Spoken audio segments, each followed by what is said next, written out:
ನಮಸ್ಕಾರ ವೀಕ್ಷಕರಿಗೆ ವಿಶೇಷ ಸೂಚನೆ.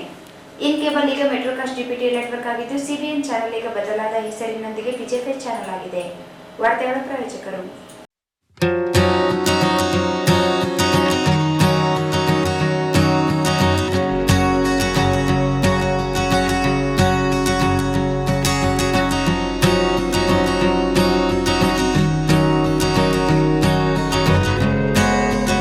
ಭಾರತ್ ಫರ್ನಿಚರ್ಸ್ ರಾಯಚೂರಿನಲ್ಲಿ ಮೊಟ್ಟ ಮೊದಲ ಬಾರಿಗೆ 3 ಮಳಿಗೆ ಒಳಗೊಂಡ ಬೃಹತ್ ಆಕಾರದ ಫರ್ನಿಚರ್ ಶೋರೂಮ್.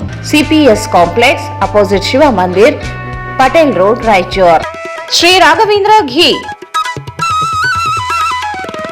ಶ್ರೀ ರಾಘವೇಂದ್ರ ತುಪ್ಪ, SAK convention hall. Book now flat 50% discount. Save of the season. With luxury rooms, faculty, fully centralized AC halls, wide parking areas facilities. Visit SAK Convention Hall, Shekhar Nagar, IB Road, Raichur. ನಿಮ್ಮ ಮನೆಯ ಯಾವುದೇ ಶುಭ ಕಾರ್ಯಕ್ರಮಗಳಿಗೆ ಹೇಮರಾಜ್ ದೇವದಾ ಇವರನ್ನು ಸಂಪರ್ಕಿಸಿ. ಹಲವು ತರಹದ ಶುಭ ಕಾರ್ಯಕ್ರಮಗಳಿಗೆ ಇಂದು ಸಂಪರ್ಕಿಸಿ. Shri Maa Ashapura convention hall, catering ಮತ್ತು ಸ್ವೀಟ್ಸ್, ನ್ಯೂ ಅಮೃತ ಆಸ್ಪತ್ರೆ ಹತ್ತಿರ, ಸಂತೋಷಿ ಸಿನಿಮಾಸ್ ಪಕ್ಕದಲ್ಲಿ, ಸಿಯಾ ತಲಾಬ್, ರಾಯಚೂರು.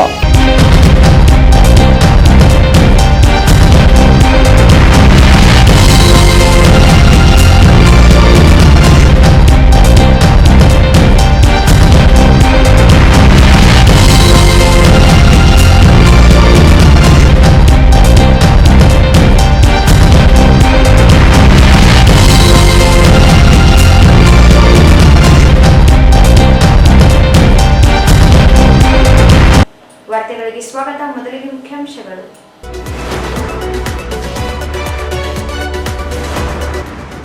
ರೈತ ವಿರೋಧಿ ಕಾಯ್ದೆಗಳ ರದ್ದಿಗೆ ಕೇಂದ್ರ ಮತ್ತು ರಾಜ್ಯ ಸರ್ಕಾರಗಳ ಹಿಂದೇಟು, ರಾಷ್ಟ್ರವ್ಯಾಪಿ ಆಂದೋಲನ, SR ಹಿರೇಮಠ್.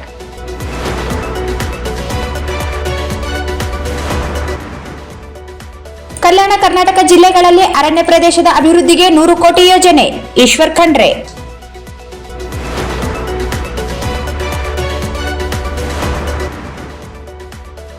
ವೀರಶೈವ ಲಿಂಗಾಯತ ಮಹಾಸಭಾದ ವಿಶೇಷ ಸಮಾಲೋಚನಾ ಸಭೆ, ಸಚಿವ ಈಶ್ವರ್ ಖಂಡ್ರೆ ಭಾಗಿ.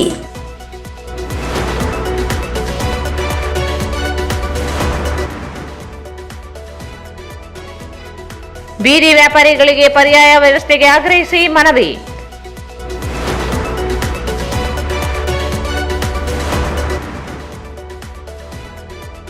ಮೈಕ್ರೋ ಫೈನಾನ್ಸ್ ಕಿರುಕುಳ ತಪ್ಪಿಸುವಂತೆ ಸಿಪಿಐ ML ಲಿಬರೇಷನ್ನಿಂದ ಪ್ರತಿಭಟನೆ.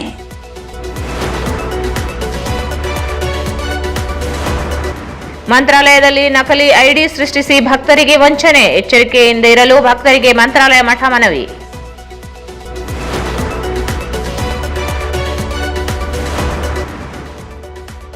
ವಡ್ಲೂರು ರಸ್ತೆ ಕಾಮಗಾರಿ ಕಳಪೆ, ಅಧಿಕಾರಿ ಗುತ್ತೇದಾರರ ವಿರುದ್ಧ ಕ್ರಮಕ್ಕೆ ಆಗ್ರಹ. ವಾರ್ತೆಗಳ ವಿವರ. ರಾಷ್ಟ್ರವ್ಯಾಪಿ ಆಂದೋಲನ ರೂಪಿಸಲು ಸಮಾನ ಮನಸ್ಕ ಸಂಘಟನೆಗಳು ಸಿದ್ಧಗೊಂಡಿವೆ ಎಂದು ಸಿಟಿಜನ್ ಫಾರಂ ಡೆಮಾಕ್ರಸಿ ರಾಷ್ಟ್ರೀಯ ಅಧ್ಯಕ್ಷ SR ಹಿರೇಮಠ್ ಹೇಳಿದರು. ರೈತರ ಕರಾಳ ಕಾಯ್ದೆಗಳನ್ನು ಕೇಂದ್ರ ಮತ್ತು ರಾಜ್ಯ ಸರ್ಕಾರಗಳು ವಜಾಗೊಳಿಸಲು ಮುಂದಾಗಿರುವುದನ್ನು ವಿರೋಧಿಸಿ ರಾಷ್ಟ್ರವ್ಯಾಪಿ ಆಂದೋಲನ ರೂಪಿಸಲು ಸಮಾನ ಮನಸ್ಕ ಸಂಘಟನೆಗಳು ಸಿದ್ಧಗೊಂಡಿದೆ ಎಂದು ಸಿಟಿಜನ್ ಫಾರ್ ಡೆಮಾಕ್ರಸಿ ರಾಷ್ಟ್ರೀಯ ಅಧ್ಯಕ್ಷ SR ಹಿರೇಮಠ್ ಹೇಳಿದರು.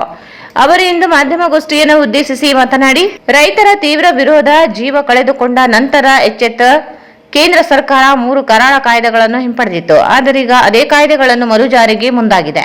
ರಾಷ್ಟ್ರೀಯ ನೀತಿ ಚೌಕಟ್ಟು ಹೆಸರಿನಲ್ಲಿ 35 ಪುಟಗಳ ವರದಿಯನ್ನು ಸಿದ್ಧಪಡಿಸಿ ಅದೇ ಕಾರ್ಪೊರೇಟ್ ಪರವಾದ ನೀತಿ ಜಾರಿಗೆ ಮುಂದಾಗಿದೆ. ರೈತರು ನಡೆಸಿದ್ದ ಸುದೀರ್ಘ ಹೋರಾಟ ಸಂದರ್ಭದಲ್ಲಿ ಲಿಖಿತವಾಗಿ ನೀಡಿದ್ದ ಭರವಸೆಗಳನ್ನು ಅನುಷ್ಠಾನಗೊಳಿಸುವುದನ್ನೇ ಮರೆತು ಬಿಟ್ಟಿದೆ. 3 ಕರಾಳ ಕಾಯ್ದೆ ರದ್ದುಗೊಳಿಸುವ ಜೊತೆಗೆ 3 ಬೆಳೆಗಳಿಗೆ ಕನಿಷ್ಠ ಬೆಂಬಲ ಕಾಯ್ದೆಯಾಗಿ ರೂಪಿಸುವುದಾಗಿ ಹೇಳಿತು. ಆದರೆ ಮತ್ತೊಮ್ಮೆ ಅಧಿಕಾರ ಹಿಡಿದರೂ ರೈತ ಪರವಾದ ಚಿಂತನೆ ಮಾಡಲು ಸಿದ್ಧವಿಲ್ಲ ಎಂದರು.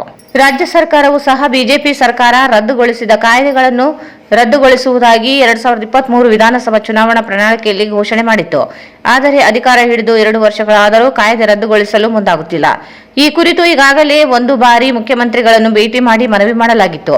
ಲೋಕಸಭಾ ಚುನಾವಣಾ ನಂತರ ಕ್ರಮ ಕೈಗೊಳ್ಳುವುದಾಗಿ ಭರವಸೆ ನೀಡಿದರು. ಚುನಾವಣೆ ಮುಗಿದಿದ್ದು ಕಾಯ್ದೆ ರದ್ದಿಗೆ ಮುಂದಾಗದ ಇರುವ ಜನಾಂದೋಲನಗಳ ಮಹಾಮೈತ್ರಿಯಿಂದ ಮುಖ್ಯಮಂತ್ರಿಗಳಿಗೆ ಪತ್ರ ಬರೆದು ಒತ್ತಾಯಿಸಲಾಗಿದೆ. ಆದರೂ ಯಾವುದೇ ಸ್ಪಂದನೆ ದೊರೆತಿಲ್ಲ. ಬಿಜೆಪಿ ಮತ್ತು ಕಾಂಗ್ರೆಸ್ ನಡುವೆ ವ್ಯತ್ಯಾಸವೇ ಇಲ್ಲದೆ ಹೋಗಿದೆ.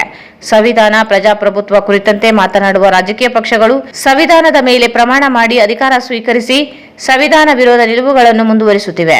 ಹಿಂದಿನ ತುರ್ತು ಪರಿಸ್ಥಿತಿ ದಿನಗಳು ಮರುಕಳಿಸಲು ಪ್ರಾರಂಭಿಸಿವೆ. ಜಯಪ್ರಕಾಶ್ ನಾರಾಯಣ ನೇತೃತ್ವದಲ್ಲಿ ನಡೆದ ಹೋರಾಟಕ್ಕೆ 50 ವರ್ಷಗಳು ಸಂದಿವೆ. ಸಿಟಿಜನ್ ಫಾರ್ ಡೆಮಾಕ್ರಸಿ ಸಂಘಟನೆ 50 ವರ್ಷಾಚರಣೆ ಏಪ್ರಿಲ್ 19 ಮತ್ತು 20 ರಾಜಧಾನಿಯಲ್ಲಿ ನಡೆಯಲಿದೆ. ಅಲ್ಲಿ ಒಂದು ದಿನ ಹೋರಾಟ ರೂಪರೇಷೆ ಸಿದ್ಧಪಡಿಸಿ ರಾಷ್ಟ್ರಾದ್ಯಂತ ಆಂದೋಲನ ನಡೆಸಲಾಗುತ್ತದೆ ಎಂದರು. ಕಾಂಗ್ರೆಸ್ ಸರ್ಕಾರ ಖಾಸಗೀಕರಣ, ಉದಾರೀಕರಣ ನೀತಿಗಳನ್ನು ಜಾರಿಗೊಳಿಸಬೇಕಿತ್ತು. ಅದೇ ರೀತಿ ಪರಿಸ್ಥಿತಿ ಬದಲಾಗಿದೆ. ಮರು ವಿಮರ್ಶೆ ಮಾಡಿಕೊಂಡು ಒಪ್ಪಂದದಿಂದ ಹೊರಬರಬೇಕಿದೆ ಎಂದರು. ಸಂವಿಧಾನವನ್ನೇ ಮೊಡಕುಗೊಳಿಸ್ತಾ ಇದ್ದಾರೆ, ನಿಶ್ಶಕ್ತ ಮಾಡಲಿಕ್ಕೆ ಪ್ರಯತ್ನ ಮಾಡ್ತಾ ಇದ್ದಾರೆ ಅನ್ನೋದಕ್ಕೆ ಪ್ರತಿಯೊಂದು ಉದಾಹರಣೆ ಆಗಿದೆ. ಎಮರ್ಜೆನ್ಸಿ ಬಗ್ಗೆ ಅಂತೂ ನಿಮಗೆಲ್ಲ ಗೊತ್ತಿದೆ, ನನ್ನ ಪಾಸ್ಪೋರ್ಟು ಕೂಡ ಇಂಪೌಂಡ್ ಆಗಿತ್ತು. ಸೊ ಇವತ್ತಿನ ದಿವಸ ನಿಮ್ಮ ಜೊತೆಗೆ ನಾವೇನು ಮಾತಾಡೋದಂದರೆ 2 ವಾರಗಳ ಹಿಂದೆ ನಾವು ಕೇಂದ್ರ ಸರ್ಕಾರಕ್ಕೆ ಒಂದು ಎಚ್ಚರಿಕೆಯನ್ನು ಕೊಟ್ಟಿದ್ದೆವು. ಏನಂದರೆ ಇದೇ ಏಪ್ರಿಲ್ ತಿಂಗಳದೊಳಗೆ ಸಿಟಿಜನ್ಸ್ ಫಾರ್ ಡೆಮಾಕ್ರಸಿ ಅಂತ ಲೋಕನಾಯಕ್ ಜಯಪ್ರಕಾಶ್ ನಾರಾಯಣ್ ಅವರು ಒಂದು ಏನಂತೀರಿ ನೀವು ಸಿವಿಲ್ ಸೊಸೈಟಿ, ಏನೊಂದು ನಮ್ಮ ನಾಗರಿಕರ ಸಮಾಜ ಇದೆ, ಇದರದ್ದು ಪ್ರಜಾಪ್ರಭುತ್ವದ ಒಂದು ಜವಾಬ್ದಾರಿಯುತ ಸ್ಥಾನ ಇದೆ ಅಂತ 74 ಏಪ್ರಿಲ್ದೊಳಗೆ ಅವರು ಶುರು ಮಾಡಿದರು. ಈಗ 50 ವರ್ಷ ಆಗ್ತಾಯಿದೆ. ಅದನ್ನು ನಾವು 19-20 ಏಪ್ರಿಲ್ದಂದು ನಾವು ರಾಜಧಾನಿಯೊಳಗೆ ಎಲ್ಲಿ ಶುರು ಆಗಿತ್ತದು ಗಾಂಧಿ ಪೀಸ್ ಫೌಂಡೇಶನ್, ಅಲ್ಲೇ ನಾವು 50ನೇ ವಾರ್ಷಿಕೋತ್ಸವವನ್ನು ಮಾಡ್ತಾಯಿದ್ದೇವೆ. ಸೊ ಅದರ ಭಾಗವಾಗಿ ನಾವು ಒಂದು ರಾಷ್ಟ್ರೀಯ ಕ್ಯಾಂಪೇನನ್ನು ಶುರು ಮಾಡಿದ್ದೇವೆ. ಸೊ 2 ವಾರಗಳ ಹಿಂದೆ ನಾವೇನು ಹೇಳಿದೆವು ಕೇಂದ್ರ ಸರ್ಕಾರಕ್ಕೆ ಅಂದರೆ, ನೋಡಿ ಜಯಪ್ರಕಾಶ್ ನಾರಾಯಣ್ ಅವರು 50 ವರ್ಷಗಳ ಹಿಂದೆ ಇದೇನೊಂದು ತುರ್ತು ಪರಿಸ್ಥಿತಿಯನ್ನು ಮಾಡಿದಾಗ ಅದೇ ಗಾಂಧಿ ಪೀಸ್ ಫೌಂಡೇಶನ್ ಅಲ್ಲಿ ಅವರು ಇಳ್ಕೊಂಡಾಗ ಮಧ್ಯರಾತ್ರಿಗೆ ಬಂದು ಅವ್ರು ನೀನು ಅರೆಸ್ಟ್ ಮಾಡ್ತಾರೆ. ಅವಾಗ ಅವರೊಂದು ಭಾಳ ನನ್ನ ಅಭಿಪ್ರಾಯದೊಳಗೆ ಮುನ್ಸೂಚನೆಯಾಗಿ ಒಂದು ಶಬ್ದ ಬಳಸ್ತಾರೆ, ಏನಂದರೆ ವಿನಾಶಕಾಲೇ ವಿಪರೀತ ಬುದ್ಧಿ ಅಂತ.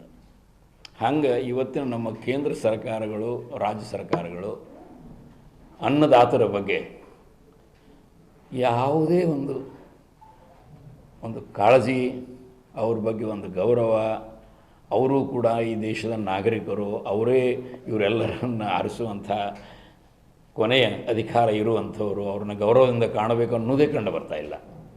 ಒಳಗೆ ಮಾಡಬಾರ್ದ ನಾಟಕ ಮಾಡಿ ಹರಿವಂಶ್ ಏನು ಡೆಪ್ಯೂಟಿ ಚೇರ್ಮನ್ ಏನಿದ್ದಾರೆ ಅವನು ಒಳಗೆ ತೊಗೊಂಡು ಅಲ್ಲಿ ಬಹುಮತ ಇರಲಾರ್ದು ಕೂಡ ವಾಯ್ಸ್ ಓಟದಿಂದ ಮಾಡಿದ್ದು ನಿಮಗೆಲ್ಲ ಗೊತ್ತಿದೆ. ಸೊ ಅದಕ್ಕೆ ಅವ್ರು ಹೇಳಿದರು, ನೀವು ಬರವಣಿಗೆಗಳಿಗೂ ನಮ್ಗೆ ಕೊಡ್ರಿ ಏನು ಮಾಡ್ತೀರಿ ಅನ್ನೋದು, ಮತ್ತು ಇವನ್ನ ಪಾರ್ಲಿಮೆಂಟಿಂದ ಏನು ಮಾಡಿರಿ, ರಿಪೀಲ್ ಮಾಡಿರಿ, ಅಲ್ಲಿವರೆಗೆ ನಾವು ಹೋಗೋದಿಲ್ಲ. ಸೊ ನೀವು ಹೇಳಿದಾಗ ಅವರು ಪಾರ್ಲಿಮೆಂಟ್ದೊಳಗೆ ಮಾಡಿದರು. ಅತಿ ದುರ್ದೈವದಿಂದ ಪಾರ್ಲಿಮೆಂಟ್ ಏನೋ ಹೈಯೆಸ್ಟ್ ಫೋರಮ್, ನಾವು ಪ್ರಜಾಪ್ರಭುತ್ವದೊಳಗೆ ಒಂದು ಮುಕ್ತ ಚರ್ಚೆ ಆಗಬೇಕು, ಪ್ರೋಸು ಕಾನ್ಸು ಅದರದ್ದೆಲ್ಲ, ಅದೇನು ಮೊದಲನೂ ಆಗಿಲ್ಲ, 2ನೇ ಸಲನೂ ಆಗೋದಿಲ್ಲ. ಸೊ ಅವ್ರೇನು ಪಾಸ್ ಮಾಡ್ತಾರೆ, ಅವಾಗ ಒಂದು ಪತ್ರ ಕೊಟ್ಟಿರ್ತಾರೆ ಅವರು ಹಿಂದಿ ಒಳಗಿದೆ. ಇದು ಹಿಂದಿ ಒಳಗಿದೆ, ಡಿಸೆಂಬರ್ 1, 2021. ಇದರೊಳಗೆ ಅವ್ರದ್ದು ಮುಖ್ಯ ಬೇಡಿಕೆ ಏನಿರ್ತದೆ, ಏನು ಈ 3 ಕರಾಳ ಕಾಯ್ದೆಗಳನ್ನ ವಾಪಸ್ ತಗೊಳ್ಳೋದು. ಅದರ ಜೊತೆಗೆ ಏನಿರ್ತದೆ ಅಂದರೆ, ಅದ್ರ ಜೊತೆಗೆ ಅತಿ ಮಹತ್ವದ್ದು ಏನಂದರೆ, ರೈತರ ಜೀವನ ಒಂದು ನ್ಯಾಯಯುತ ಹಾದಿಯೊಳಗೆ ಹೋಗಬೇಕಾದ್ರೆ MSP ಏನಿದೆ, ಈ ಕನಿಷ್ಠ ಬೆಂಬಲ ಬೆಲೆ, ಮಿನಿಮಮ್ ಸಪೋರ್ಟ್ ಪ್ರೈಸು, ಅದಕ್ಕೆ ಲೀಗಲ್ ಸ್ಟ್ಯಾಂಡಿಂಗ್ ಬೇಕು. ಅದ್ರ ಬಗ್ಗೆ ನೀವು ಚರ್ಚೆಯನ್ನು ಮಾಡ್ತೀವಂತ ಹೇಳ್ತಾರೆ. ಅವರೇ ಮೊದಲನೇದ್ರೊಳಗೆ ಅದೇ ಹೇಳ್ತಾರೆ. ಇನ್ನೂ ಹಲವಾರು ಇದನ್ನು ಅವರು ಹೇಳಿ, ಈ 700ಕ್ಕಿಂತಲೂ ಹೆಚ್ಚು ರೈತರು ಏನು ಹುತಾತ್ಮರಾದರು ಅದನ್ನು ಏನು ಅವರಿಗೆ ಕಂಪೆನ್ಸೇಷನ್ನು, ಆಮೇಲೆ ರೈತರ ವಿರುದ್ಧ ಯಾವ್ಯಾವ ಶಬ್ದ ಬಳಸಿದ್ರೆ ನಿಮಗೆ ಗೊತ್ತಿದೆ, ಖಾಲಿಸ್ತಾನಿ, ಪಾಕಿಸ್ತಾನಿ, ಇವನ್ ಟೆರರಿಸ್ಟದಲ್ಲ, ಅವ್ರಿಗೇನೇನು ಕೇಸ್ ಹಾಕಿದರೆ ವಾಪಸ್ ತೊಗೋಬೇಕು, ಇವೆಲ್ಲ ಏನು ಮಾಡಿದ್ದಾರೆ, ಇವು ಎಲ್ಲವನ್ನು ಕೂಡ ಅವರು ಇನ್ನೂ ಪ್ರಾಮಾಣಿಕವಾಗಿ ಮಾಡಿಲ್ಲ. ಅಷ್ಟೇ ಅಲ್ಲ, ಈ ಸಂದರ್ಭದಲ್ಲಿ ಖಾಜಾ ಅಸ್ಲಂ ಅಹಮದ್ ಉಪಸ್ಥಿತರಿದ್ದರು. ಕಲ್ಯಾಣ ಕರ್ನಾಟಕ ಜಿಲ್ಲೆಗಳಲ್ಲಿ ಅರಣ್ಯ ಪ್ರದೇಶದ ಅಭಿವೃದ್ಧಿಗೆ 100 ಕೋಟಿ ಯೋಜನೆ ರೂಪಿಸಿರುವುದಾಗಿ ಅರಣ್ಯ ಮತ್ತು ಜೀವಶಾಸ್ತ್ರ ಸಚಿವ ಈಶ್ವರ್ ಖಂಡ್ರೆ ಹೇಳಿದರು. ಕಲ್ಯಾಣ ಕರ್ನಾಟಕ ಜಿಲ್ಲೆಗಳಲ್ಲಿ ಅರಣ್ಯ ಪ್ರದೇಶದ ಅಭಿವೃದ್ಧಿಗೆ 100 ಕೋಟಿ ಯೋಜನೆ ರೂಪಿಸಿರುವುದಾಗಿ ಅರಣ್ಯ ಮತ್ತು ಜೀವಶಾಸ್ತ್ರ ಸಚಿವ ಈಶ್ವರ್ ಖಂಡ್ರೆ ಹೇಳಿದರು. ಅವರಿಂದು ಭೇಟಿಯಾದ ಮಾಧ್ಯಮಗಳೊಂದಿಗೆ ಮಾತನಾಡಿ, ರಾಜ್ಯದ 16 ಜಿಲ್ಲೆಗಳಲ್ಲಿ ಅರಣ್ಯ ಪ್ರದೇಶವಿಲ್ಲ. ಗಿಡಗಳನ್ನು ನೆಟ್ಟು ಅರಣ್ಯ ಪ್ರದೇಶದ ಬೆಳವಣಿಗೆಗೆ ಬೆಂಗಳೂರಿನಲ್ಲಿ ಅಧಿಕಾರಿಗಳ ಸಭೆ ನಡೆಸಿ 100 ಕೋಟಿ ರೂಪಾಯಿಗಳನ್ನು ಇದೇ ಆರ್ಥಿಕ ವರ್ಷದಲ್ಲಿ ಮಂಜೂರು ಮಾಡಲು ಉದ್ದೇಶಿಸಲಾಗಿದೆ ಎಂದರು. ಮಾನವ ಮತ್ತು ಕಾಡು ಪ್ರಾಣಿಗಳ ಸಂಘರ್ಷಣೆ ಹೆಚ್ಚುತ್ತಿರುವುದನ್ನು ತಡೆಯಲು ನೀಲನಕ್ಷೆ ಸಿದ್ಧಪಡಿಸಲಾಗಿದೆ. ಶೀಘ್ರದಲ್ಲೇ ಜಾರಿಗೊಳಿಸಲಾಗುತ್ತದೆ ಎಂದರು. ನಮ್ಮ ಸರ್ಕಾರ ಅಧಿಕಾರಕ್ಕೆ ಬಂದ ನಂತರ ಅರಣ್ಯ ಭೂಮಿ ಒತ್ತುವರಿ ತೆರವುಗೊಳಿಸಲಾಗುತ್ತಿದೆ. ರೈತರನ್ನು ಒಕ್ಕಲೆಬ್ಬಿಸದೆ ಭೂಮಿ ಉಳಿಸಲು ಕ್ರಮ ಕೈಗೊಳ್ಳಲಾಗಿದೆ ಎಂದರು. ಕಾಂಗ್ರೆಸ್ ಪಕ್ಷ ಶಿಸ್ತು ಮತ್ತು ಸಿದ್ಧಾಂತ ನಾಯಕತ್ವದ ಮೇಲೆ ವಿಶ್ವಾಸವಿಟ್ಟು ಪಕ್ಷಕ್ಕೆ ಬರುವವರಿಗೆ ಸ್ವಾಗತವಿದೆ. ಶ್ರೀರಾಮಲು ಸಹ ಬರಬಹುದು. ಯಾರದೇ ವಿರೋಧವಿಲ್ಲ ಎಂದರು. ಮುಖ್ಯಮಂತ್ರಿಗಳ ಪತ್ನಿ ಇಡಿ ನೋಟಿಸ್ ನೀಡಿರುವುದು ರಾಜಕೀಯ ಪ್ರೇರಿತ. ಈಗಾಗಲೇ ಲೋಕಾಯುಕ್ತ ತನಿಖೆ ನಡೆದು ಆರೋಪ ಮುಕ್ತಾಯವಾಗಿದ್ದಾರೆ.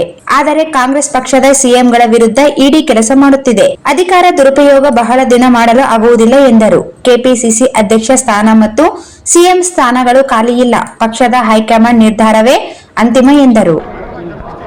ಒಂದು ಧಾರ್ಮಿಕ ಕಾರ್ಯಕ್ರಮದಲ್ಲಿ ಭಾಗವಹಿಸಿ ಬರ್ತಾ ಇದ್ದೇನೆ.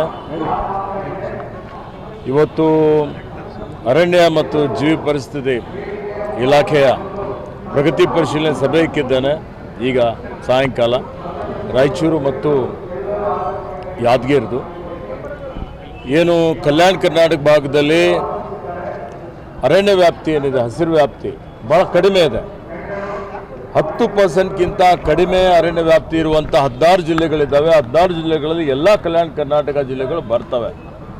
ಹೀಗಾಗಿ ನನ್ನ ಕಳಕಳಿ, ನನ್ನ ಉದ್ದೇಶ ಏನಿದೆಯಪ್ಪ ಅಂತ ಹೇಳಿದ್ರೆ, ಕಲ್ಯಾಣ ಕರ್ನಾಟಕದಲ್ಲಿನೂ ಇವತ್ತು ಸಸಿ ಆಗಲಿ ಮರ ಗಿಡ ಬೆಳೆಸಿ ಇವತ್ತು ಹಸಿರೀಕರಣ ಮಾಡಬೇಕು, ಅರಣ್ಯ ಕ್ಷೇತ್ರ ಜಾಸ್ತಿ ಮಾಡಬೇಕು. ಭೂಭಾಗದ 33% ಅರಣ್ಯ ಕ್ಷೇತ್ರ ಇರಬೇಕು ಅಂತಿದೆ. ಆದರೆ ನಮ್ಮಲ್ಲಿರುವಂಥದ್ದು 2%, 3%, 5% ಈ ರೀತಿಯಲ್ಲಿದೆ. ಹೀಗಾಗಿ ನಮ್ಮ ಇಲಾಖೆ ವತಿಯಿಂದ ಈ 5 ಜಿಲ್ಲೆಗಳಲ್ಲಿ ಅಂದರೆ ರಾಯಚೂರು, ಬೀದರ್, ಕಲಬುರಗಿ, ಯಾದಗಿರಿ ಮತ್ತು ಕೊಪ್ಪಳ, ಅಂದರೆ ಬಳ್ಳಾರಿ, ವಿಜಯನಗರಿಗೆ ಏನಾದರೆ KMERC ಫಂಡ್ಸ್ ಬರ್ತದೆ. ಅಲ್ಲಿ ಹಣಕಾಸಿನ ಅವಶ್ಯಕತೆ ಇಲ್ಲ. ಅಲ್ಲಿನೂ ಈಗಾಗಲೇ ಹೇಳಿದ್ದೇನೆ, 2 ವರ್ಷದ ಒಳಗಾಗಿ ಎಲ್ಲ ಎಷ್ಟು ರಸ್ತೆಗಳಿದೆ, ಎಷ್ಟು ಖಾಲಿ ಸರ್ಕಾರಿ ಭೂಮಿಗಳಿಗೆ ಇದೆ, ಅಲ್ಲೆಲ್ಲ ಇವತ್ತು ಸಸಿ ನೆಟ್ಟು ಅರಣ್ಯೀಕರಣ ಮಾಡಬೇಕು ಅನ್ನೋಂಥ ಒಂದು ಸೂಚನೆಯನ್ನು ಮೊನ್ನೆ ಕೊಟ್ಟಿದ್ದೇನೆ. ಈ 5 ಜಿಲ್ಲೆಗಳಿಗೆ ಈ ವರ್ಷವೇ ಸುಮಾರು 100 ಕೋಟಿ ರೂಪಾಯಿ ಅನುದಾನ ಕೊಡಬೇಕು ಅಂತೇಳಿ ತೀರ್ಮಾನ ಮಾಡಿದ್ದೇನೆ. ಅದಕ್ಕೆ ಈ ಸಭೆ, ಪ್ರಗತಿ ಪರಿಶೀಲನೆ ಸಭೆ ಮುಗಿದ ನಂತರ ನಾಳೆ ನಾನು ಬೆಂಗಳೂರಲ್ಲಿ ಒಂದು ಸಭೆನೂ ಇಟ್ಕೊಂಡಿದ್ದೇನೆ. ನಾಳೆ ನಾಡಿದ್ದು ಅವರಿಗೆ ಅನುದಾನ ಹಂಚಿಕೆ ಮಾಡ್ತೀವಿ. ಈ ರಾಜ್ಯದಲ್ಲಿ ಪ್ರಕೃತಿ ಪರಿಸರ ಇವತ್ತು ಸಂರಕ್ಷಣೆ ಮಾಡುವಂಥದ್ದು ನಮ್ಮೆಲ್ಲರ ಆದ್ಯ ಕರ್ತವ್ಯವಾಗಿದೆ. ಅದಕ್ಕೆ ಹೆಚ್ಚಿನ ಒಂದು ಗಮನವನ್ನು ಕೊಟ್ಟಿದ್ದೇನೆ. ಆ ಕಡೆ ಪಶ್ಚಿಮ ಘಟ್ಟದಲ್ಲಿ ಮೈಸೂರು ಬರ್ತದೆ, ಚಾಮರಾಜನಗರ ಬರ್ತದೆ, ಹಾಸನ ಬರ್ತದೆ, ಚಿಕ್ಕಮಗಳೂರು, ಮ್ಯಾಂಗ್ಳೂರು, ಉಡುಪಿ, ಕೊಡಗು, ಆಯಾ ಜಿಲ್ಲೆಗಳಲ್ಲಿ ಭಾಳಷ್ಟು ಅರಣ್ಯ ಪ್ರದೇಶ ಜಾಸ್ತಿ ಇದೆ. ಆದರೆ ಮಾನವ ಪ್ರಾಣಿ ಸಂಘರ್ಷ ಇದೆ. ನಾಳೆ ರಾಮನಗರಕ್ಕೆ ಹೋಗ್ತಾ ಇದ್ದೀನಿ, ಚನ್ನಪಟ್ಟಣಕ್ಕೆ ಹೋಗ್ತಾ ಇದ್ದೀನಿ. ಅಲ್ಲಿಯೂ ಸುಮಾರು ಕಡೆ ಆನೆಗಳ ಅಥವಾ ಹುಲಿ ಇವೆಲ್ಲ ದಾಳಿಯಿಂದ ಈ ಮಾನವ ಹಾನಿ ಆಗ್ತಾ ಇರ್ತಕ್ಕಂಥದ್ದು ಆತಂಕದ ಒಂದು ಸಂಗತಿಯಾಗಿದೆ.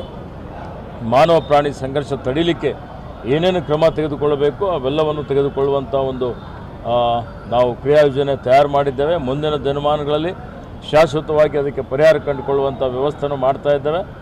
ಹಾಗೆ ಕರ್ನಾಟಕ ರಾಜ್ಯದಲ್ಲಿ ನೀವೆಲ್ಲ ನೋಡ್ತಾ ಇದ್ದೀರಿ, ನಮ್ಮ ಸರ್ಕಾರ ಬಂದ ಮೇಲೆ 20 ತಿಂಗಳಲ್ಲಿ ಸುಮಾರು ಎಲ್ಲೆಲ್ಲಿ ಅಕ್ರಮವಾಗಿ ಇವತ್ತು ಏನು ಒತ್ತುವರಿ ಆಗಿದೆ, ಸಣ್ಣ ಒತ್ತುವರಿದಾರ ಬಿಟ್ಟು ದೊಡ್ಡ ದೊಡ್ಡ ಒತ್ತುವರಿದಾರ ಯಾರ್ಯಾರು ಮಾಡಿದ್ದಾರೆ ಅಂಥ ಒತ್ತುವರಿಯನ್ನು ತೆರವುಗೊಳಿಸಿ ಮತ್ತೆ ಅರಣ್ಯ ಇಲಾಖೆಯ ವಶದಲ್ಲಿ ತೆಗೆದುಕೊಂಡು ಅದಕ್ಕೆ ಅರಣ್ಯೀಕರಣ ಮಾಡುವಂಥ ಕೆಲಸವನ್ನು ನಾವು ಮಾಡ್ತಾ ಇದ್ದೇವೆ.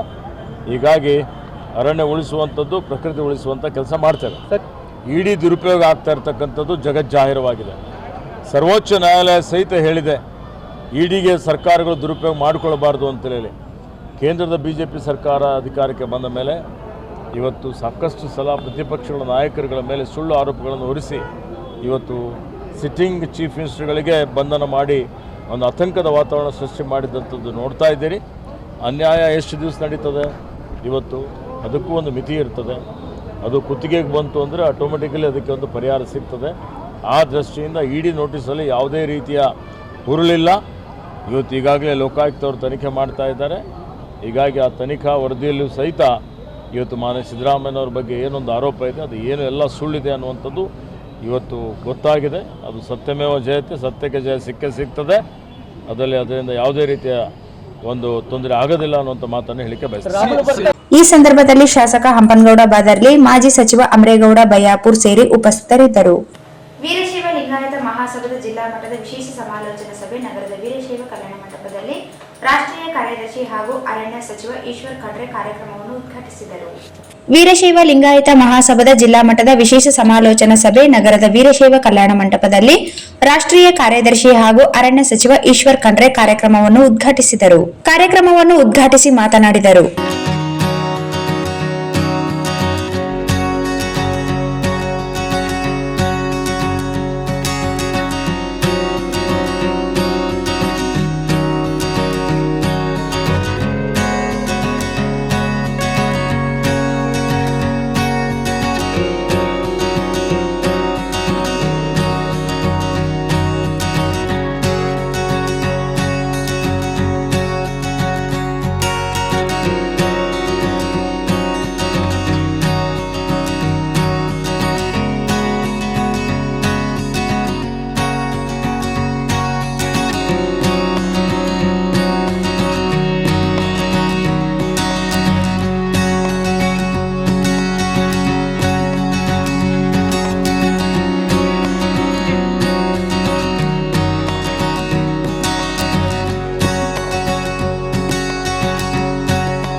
ಇವತ್ತು ಜಿಲ್ಲಾ ಮಟ್ಟದಲ್ಲಿ ಈ ಜನಗಣತಿ ಮಾಡೋದಿದೆ. ಆ ಜನಗಣತಿ ಮಾಡುವಂತ ದೃಷ್ಟಿಯಿಂದ ಇವತ್ತು ಆ ಜಿಲ್ಲೆಯವರಿಗೆ ಒಂದು ರೀತಿಯಲ್ಲಿ ಸೂಚನೆ ಕೊಟ್ಟು ಮಾಡಿಸುವಂತದ್ದು ಒಳ್ಳೆಯದಿದೆ. ಅದನ್ನು ಮಾಡಿಸಲಿಕ್ಕೆ ಮುಂದಿನ ಕಾರ್ಯಕಾರಿ ಸಮಿತಿಯಲ್ಲಿ ಈ ಪ್ರಸ್ತಾಪ ಇಕ್ಕಿ ಅದರ ಬಗ್ಗೆ ಅಂತಿಮವಾದಂತಹ ತೀರ್ಮಾನವನ್ನು ತೆಗೆದುಕೊಂಡು ಎಲ್ಲಾ ಜಿಲ್ಲಾ ಘಟಕಗಳವರಿಗೆ ಸೂಚನೆ ಅವರಿಗೆ ಸುತ್ತಲೇ ಹೊಡಿಸ್ತೀವಿ ಅನ್ನುವಂತ ಮಾತನ್ನು ಹೇಳಿಕೆ. ಲಿಂಗಾಯತರಿಗೆ OBC ಪಟ್ಟಿಯಲ್ಲಿ ಸೇರ್ಪಡೆ ಮಾಡಬೇಕು ಅಂತೇಳಿ ಮಂಡಲ ಆಯೋಗ ಬಂದಂತಹ ಸಂದರ್ಭದಲ್ಲಿ ಬಹಳಷ್ಟು ಜನ ನಮ್ಮ ಸಮುದಾಯದ ಪ್ರಮುಖ ಮುಖಂಡಗಳಿದ್ರು ಮತ್ತೊಬ್ಬರಿದ್ರು ಸರಿಯಾಗಿ ಪ್ರಾತಿನಿಧ್ಯ ಮಾಡಲಿಕ್ಕೆ ಕಾರಣ ಇವತ್ತು ಎಲ್ಲಾ ಲಿಂಗಾಯತ ಒಳಗೊಂಡಿದ್ರು OBC ಪಟ್ಟಿಯಲ್ಲಿ ಸೇರ್ಪಡೆ ಆಗಿಲ್ಲ. ರಾಜ್ಯದ OBC ಪಟ್ಟಿಯಲ್ಲಿ ಸೇರ್ಪಡೆ ಆಗಿದೆ. ರಾಜ್ಯ ಪಟ್ಟಿ ಬೇರೆ ಇದೆ, ಕೇಂದ್ರದ ಪಟ್ಟಿ ಬೇರೆ ಇದೆ.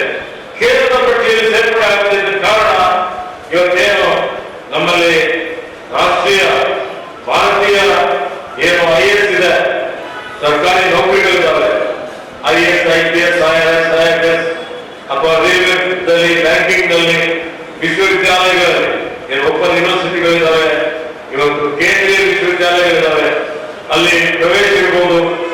ಇವತ್ತು IIT-ಯಲ್ಲಿ, ಏಮ್ಸ್-ಅಲ್ಲಿ ಯಾವುದೇ ರೀತಿ ನಮ್ಮ ಮಕ್ಕಳಿಗೆ ಅನ್ಯಾಯ ಆಗ್ತಾರೆ.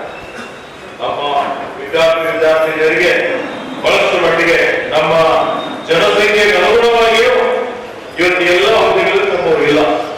ಸುಮಾರು ದಿನದಿಂದ ನಾವು ಹೋರಾಟ ಮಾಡ್ತಾ ಇದ್ದ ಪ್ರತಿಯೊಂದನ್ನು ಮಾಡಿದ್ದೇವೆ. ಅಂದ್ರೆ ಇದು ಎಲ್ಲರೂ ಸೇರಿ ಒಗ್ಗಟ್ಟಾಗಿ ಇದಕ್ಕೆ ರಾಜ್ಯದಿಂದ ಶಿಫಾರಸು ಹೋಗಿ ಹಿಂದುಳಿದ ವರ್ಗಗಳ ಆಯೋಗದಿಂದ ಇದನ್ನು ಏನು ಸಾಮಾಜಿಕ ಆರ್ಥಿಕ ಶೈಕ್ಷಣಿಕ ಸಾಮಾಜಿಕ ಮತ್ತು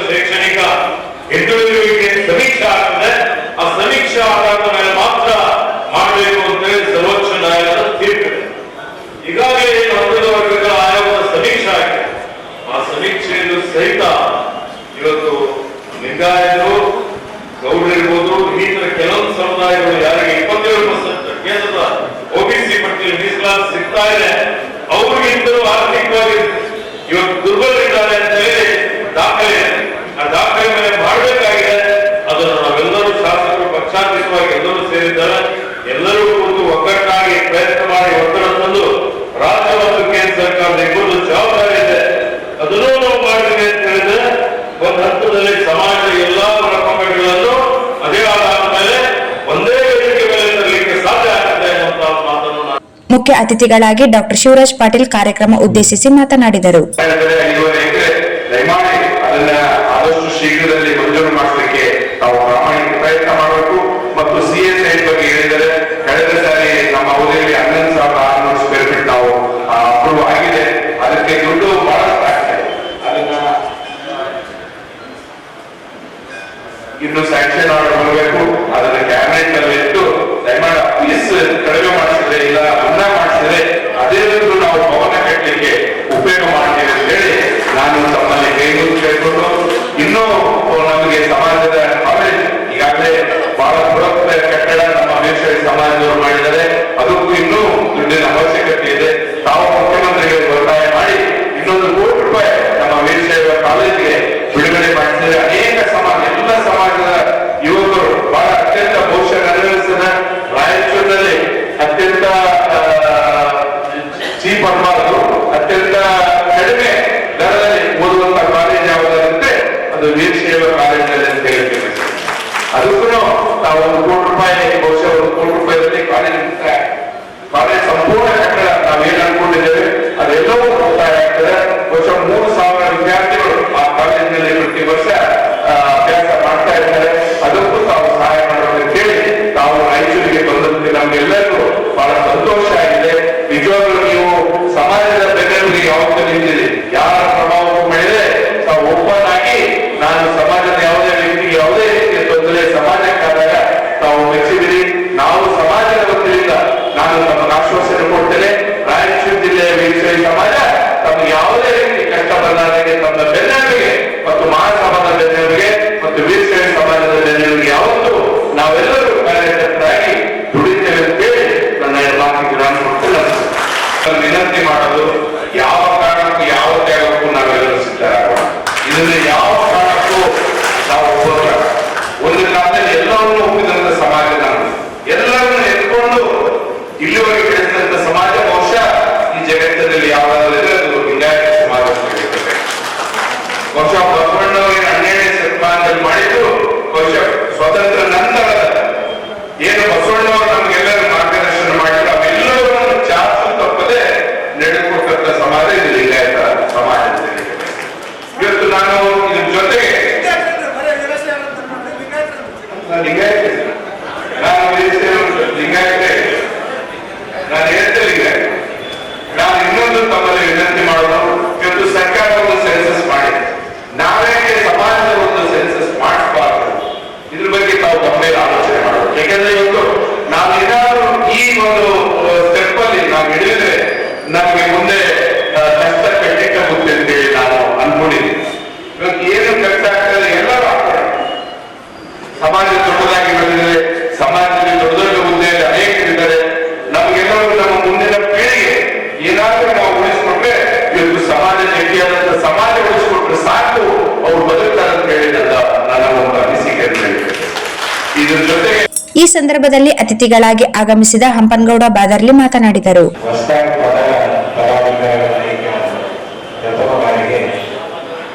ಅಖಿಲ ಭಾರತ ವೀರಶೈವ ಮಹಾಸಭಾದ ಪ್ರಧಾನ ಕಾರ್ಯದರ್ಶಿಗಳಾಗಿ ಸನ್ಮಾನ್ಯ ಶ್ರೀ ಈಶ್ವರ್ ಖಂಡ್ರೇಜಿಯವರು ಆಗಮಿಸುವ ನಿಮಿತ್ತ ನಾವು ಈ ಎಲ್ಲ ಕಾರ್ಯಕ್ರಮದಲ್ಲಿ ಭಾಗಿಗಳಾಗಿ ಈ ಕಾರ್ಯಕ್ರಮದಲ್ಲಿ ಸಂತೋಷದಿಂದ ಭಾಗಿಗಳಾಗಿದ್ದೇವೆ. ವೀರಶೈವ ಸಮಾಜ ಇತಿಹಾಸ ಬಹಳ ದೊಡ್ಡದಿಲ್ಲ, ಸಾವಿರಾರು ವರ್ಷಗಳ ಇತಿಹಾಸ ಹೊಂದಿರತಕ್ಕಂಥ ಒಂದು ದೊಡ್ಡ ಸಮಾಜ. ಇವತ್ತು ರಾಜ್ಯದಲ್ಲಿ ಸಮಾಜದ ಪರಿಸ್ಥಿತಿ ಬಹಳ ಗಂಭೀರ ಪರಿಸ್ಥಿತಿಯಲ್ಲಿ ನಾವು ಹೇಳಿದ್ದೇವೆ. ಇದಕ್ಕೆ ಕಾರಣ ಬೇರೆ ಯಾರಲ್ಲ, ನಾವೇ. ನನ್ನ ವೈಯಕ್ತಿಕ ಅಭಿಪ್ರಾಯ, ಯಾವ ಬೇರೆ ಸಮಾಜಗಳಿಗೆ ಮಾತಾಡೋಕೆ ಅವಶ್ಯಕತೆ ಇದೆ, ನಮ್ಮ ಕಾರ್ಯ ಮೇಲೆ ನಾವು ಕಲ್ಲಕ್ಕೆ ಕಟ್ಟಿದ್ವಿ ಅಂತ ನಾನು ಭಾವನೆ. ಕಾರಣ ಏನಂದ್ರೆ ಸಮಾಜ ಬಹಳ ದೊಡ್ಡದು, ಬಹಳಷ್ಟು ಉಪಜಾತಿಗಳಲ್ಲಿ ಸೌಲಭ್ಯ ಪಡೆಯಬೇಕು ಅನ್ನೋ ಉದ್ದೇಶದಿಂದ ನಮ್ಮ ಶಿವರಾಜ್ ಪಾಟೀಲ್ ಹೇಳಿ ಜಾತಿ ಜನಗಣತಿ ಬಗ್ಗೆ ಬಹಳಷ್ಟು ಗಂಭೀರವಾಗಿ ರಾಜ್ಯ ಸರ್ಕಾರ ಮೇಲೆ ಒತ್ತಡ ಹಾಕಿ ಇದನ್ನ ನಿಲ್ಲಿಸಬೇಕು ಅನ್ನೋ ಒಂದು ವಿಚಾರ. ನನಗನ್ನಿಸ್ತದೆ ಕರ್ನಾಟಕ ರಾಜ್ಯದಲ್ಲಿ 30 ಜಿಲ್ಲೆಗಳಲ್ಲಿ ಕನಿಷ್ಠ 2 ಕೋಟಿ ಮ್ಯಾಕ್ ಜನಸಂಖ್ಯೆ ಇದ್ದೀವಿ. ವೀರಶೈವ ಲಿಂಗಾಯತ ಸಮಾಜದ ಒಂದು ಕುಟುಂಬ ಇಲ್ಲ ಅಂತ ಹಳ್ಳಿ ಇಲ್ಲ, ಜಿಲ್ಲೆ ಇಲ್ಲ, ತಾಲೂಕು ಇಲ್ಲ, ರಾಜ್ಯ ಇಲ್ಲ. ಹೊರ ರಾಜ್ಯದಲ್ಲಿ ಕೂಡ ಬಹಳಷ್ಟಿದೆ. ಆದ್ರೆ ನಮ್ಮ ಪರಿಸ್ಥಿತಿ ಹೆಂಗಾಗಿದೆ ಅಂದ್ರೆ 40-50 ಲಕ್ಷ ಜನಗಣತಿಕ ಅಂಕಿಅಂಶಗಳನ್ನು ತೋರಿಸ್ತಕ್ಕಂಥ ಪರಿಸ್ಥಿತಿ ನಿರ್ಮಾಣ ನಮ್ಮಷ್ಟು ನಾವೇ ನಿರ್ಮಾಣ ಮಾಡಿದ್ದೀವಿ. ಬೇರೆ ಯಾವ ಸರ್ಕಾರ ಜಾತಿ ಗಣನೆಯಲ್ಲಿ ಬಳಸುವಂತ ಯಾರು ಆಪ್ಷನ್ ಇಟ್ಟಿರ್ತಾರೆ, ಅದನ್ನ ಸರಿಯಾಗಿ ಫಿಲಪ್ ಮಾಡಿ ಅದನ್ನ ಲಾಭ ಪಡಿತಕ್ಕಂಥ ನಿಟ್ಟಿನಲ್ಲಿ ನಮ್ಮ ಪ್ರಯತ್ನಗಳು ಯಾವ ರೀತಿಯಾಗಿದ್ದಾವೆ ಅಂದ್ರೆ, ಯಾವುದೇ ಒಂದು ಉಪಜಾತಿಗೆ ಒಂದು ರಿಸರ್ವೇಶನ್ ಪಡೆಯಬೇಕಾದ್ರೆ ಪರಿಸ್ಥಿತಿ ರಾಷ್ಟ್ರ ಮಟ್ಟದಲ್ಲಿ ಬಹಳ ಗಂಭೀರವಾದಂತಹ ಸಮಸ್ಯೆ ಇದ್ದಾವೆ. ವೀರಶೈವ ಲಿಂಗಾಯತ ಮಹಾಸಭಾದ ಜಿಲ್ಲಾ ಅಧ್ಯಕ್ಷ ಚಂದ್ರಶೇಖರ್ ಪಾಟೀಲ್ ಮಿರ್ಜಾಪುರ್ ಮಾತನಾಡಿದರು. ಹಾಗೆ ರಾಷ್ಟ್ರೀಯ ಅಧ್ಯಕ್ಷರಾಗಿರ್ತಕ್ಕಂತಹ ಸನ್ಮಾನ್ಯ ಶ್ರೀ ಶಾಮೂರು ಶಿವಶಂಕರಪ್ಪಾಜಿಯವರ ಒಂದು ಅಪೇಕ್ಷೆಯಾಗಿದೆ. ಆದ್ದರಿಂದ ಈ ಒಂದು ಸಮಾಜದ ಸಂಘಟನೆ ಆಗಬೇಕು, ಜೊತೆಗೆ ಸದಸ್ಯತ್ವದ ನೋಂದಣಿ ಕೂಡ ಆಗಿದ್ದಲ್ಲಿ ಎಲ್ಲರೂ ಕೂಡ ಭಾಗವಹಿಸಬೇಕಾದಂತಹ ಒಂದು ಉದ್ದೇಶದಿಂದ ನಾವು ಒಂದು ಸಮಾಲೋಚನಾ ಸಭೆಯನ್ನ ಕರ್ನಾಟಕದ ತಮ್ಮಲ್ಲಿ ಪ್ರಸ್ತುತಪಡಿಸ್ತೇವೆ. ಹಾಗೇನೆ ಕಳೆದ 3 ವರ್ಷಗಳ ಅವಧಿಯಲ್ಲಿ ನಮ್ಮ ಜನಪ್ರತಿನಿಧಿಗಳ ಮತ್ತು ಹಿರಿಯರ ಮಾರ್ಗದರ್ಶನದಲ್ಲಿ, ರಾಜ್ಯ ಕೇಂದ್ರದ ಎಲ್ಲ ನಾಯಕರ ಮಾರ್ಗದರ್ಶನದಲ್ಲಿ ಅನೇಕ ಸಂಘಟನಾತ್ಮಕ ಕೆಲಸ ಕಾರ್ಯಗಳನ್ನ ನಮ್ಮ ಜಿಲ್ಲಾ ಘಟಕ ನಿರ್ವಹಿಸ್ತಾ ಬಂದಿದೆ. ಈ ಒಂದು ಕಾರ್ಯದಲ್ಲಿ ಎಲ್ಲರೂ ಕೂಡ ಸಹಕಾರವನ್ನ ನೀಡಿದ್ದಾರೆ, ಸಹಾಯವನ್ನ ನೀಡಿದ್ದಾರೆ. ಉದ್ದೇಶ ಇಷ್ಟೇ, ಈ ಒಂದು ಎಲ್ಲ ಕಾರ್ಯಕ್ರಮಗಳಿಗೆ ನಮ್ಮೆಲ್ಲರ ಸಹಕಾರ, ಸಮಾಜ ಬಂಧುಗಳ ಸಹಕಾರ ಇದ್ರೆ ನಾವು ಒಂದು ನಿವೇಶನವನ್ನ ಪಡಿಬೇಕು ಅಂತಕ್ಕಂಥ ಒಂದು ಅತ್ಯಂತ ಒಂದು ಸಂಕಲ್ಪವನ್ನ ಮಾಡಿದ್ವಿ. ಆದ್ರೆ ಇಂದು ಕೂಡ 5 ಎಕರೆ ನಮ್ಮ ಗಂಡಸರು ಮತ್ತೆ ಮನೆಯವರು ಕುಟುಂಬ ಮಾಡಿಸಿದ್ದಾರೆ. ಅದನ್ನ ನಮ್ಮ ಸಮಾಜಕ್ಕೆ ಕೊಡಬಾರಕ್ಕೆ ನಾನು ವಿನಂತಿ ಮಾಡ್ತೇನೆ. ಜೊತೆಗೆ ತಾತ್ಕಾಲಿಕವಾಗಿ ಒಂದು CSI ಕಾರ್ಯಕ್ಕೆ ನಾವು 8 ತಿಂಗಳ ಹಿಂದೆ ಸುಮಾರು 11,650 ಚದುರಡಿ 1,085 ಚದುರಡಿ ಅವರ ನಿವೇಶನವನ್ನ ಗುರುತಿಸಿದ್ದೇವೆ. ಅದನ್ನು ಕೂಡ ನಮಗೆ ಮಂಜೂರು ಮಾಡಬೇಕು. ಕಟ್ಟಡವನ್ನ ನಿವೇಶನವನ್ನ ನಮಗೆ ದೊರಕಿಸಿ ಕೊಡಬೇಕಂತಕ್ಕಂಥ ಒಂದು ವ್ಯವಸ್ಥೆಯನ್ನ ಮಂಜೂರು ಮಾಡಿದ 3 ವರ್ಷಗಳ ಹಿಂದೆ ಅದು ನಮ್ಮಲ್ಲಿ ಇದೆ, ನಮಗೂ ಗೊತ್ತಿದೆ. ನಾನು ವೈಯಕ್ತಿಕವಾಗಿ ನಮ್ಮಲ್ಲಿ ಮತ್ತು ರಾಷ್ಟ್ರೀಯ ಅಧ್ಯಕ್ಷತೆ ನಿವೇದನೆ ಮಾಡಿಕೊಂಡಿದ್ದೇನೆ. ಅದಕ್ಕೆ ಕಟ್ಟತಕ್ಕಂಥ ಹಣ ಕಟ್ಟಲಿಕ್ಕೆ ನಮ್ಮಲ್ಲಿ ಅಷ್ಟು ಹಣಕಾಸಿನ ಒಂದು ಆರ್ಥಿಕ ಬಲ ಇಲ್ಲ. ಈ ಒಂದು CSI ಕೂಡ 30 ಲಕ್ಷ ಬೆಲೆ ಬರುತ್ತದೆ, 11,600 ಬೇಡಿಕೆ. ಅಷ್ಟಕ್ಕೂ ಕೂಡ ನಾವೆಲ್ಲ ಕಾರ್ಯಗಳಲ್ಲಿ ಮಹಾಕಾರಿಗಳು ಬೇರೆ ಸಹಾಯ ಮಾಡಬೇಕಾಗತಕ್ಕಂಥದ್ದು ಒಂದು.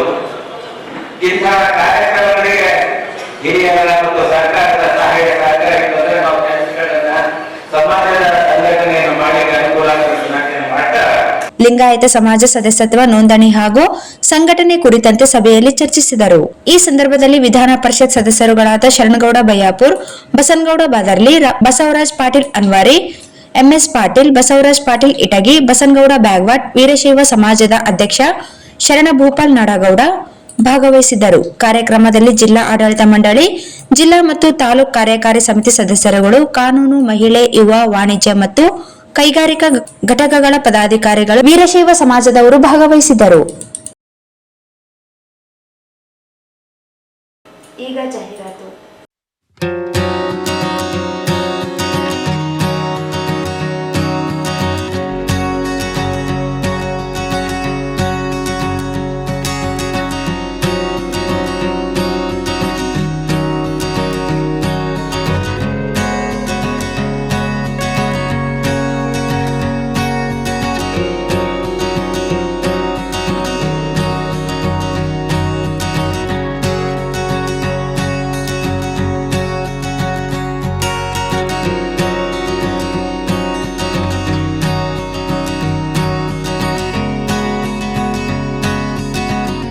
ನಿಮ್ಮ ಮನೆಯ ಯಾವುದೇ ಶುಭ ಕಾರ್ಯಕ್ರಮಗಳಿಗೆ ಖೇವರಾಜ್ ದೇವದಾ ಇವರನ್ನು ಸಂಪರ್ಕಿಸಿ.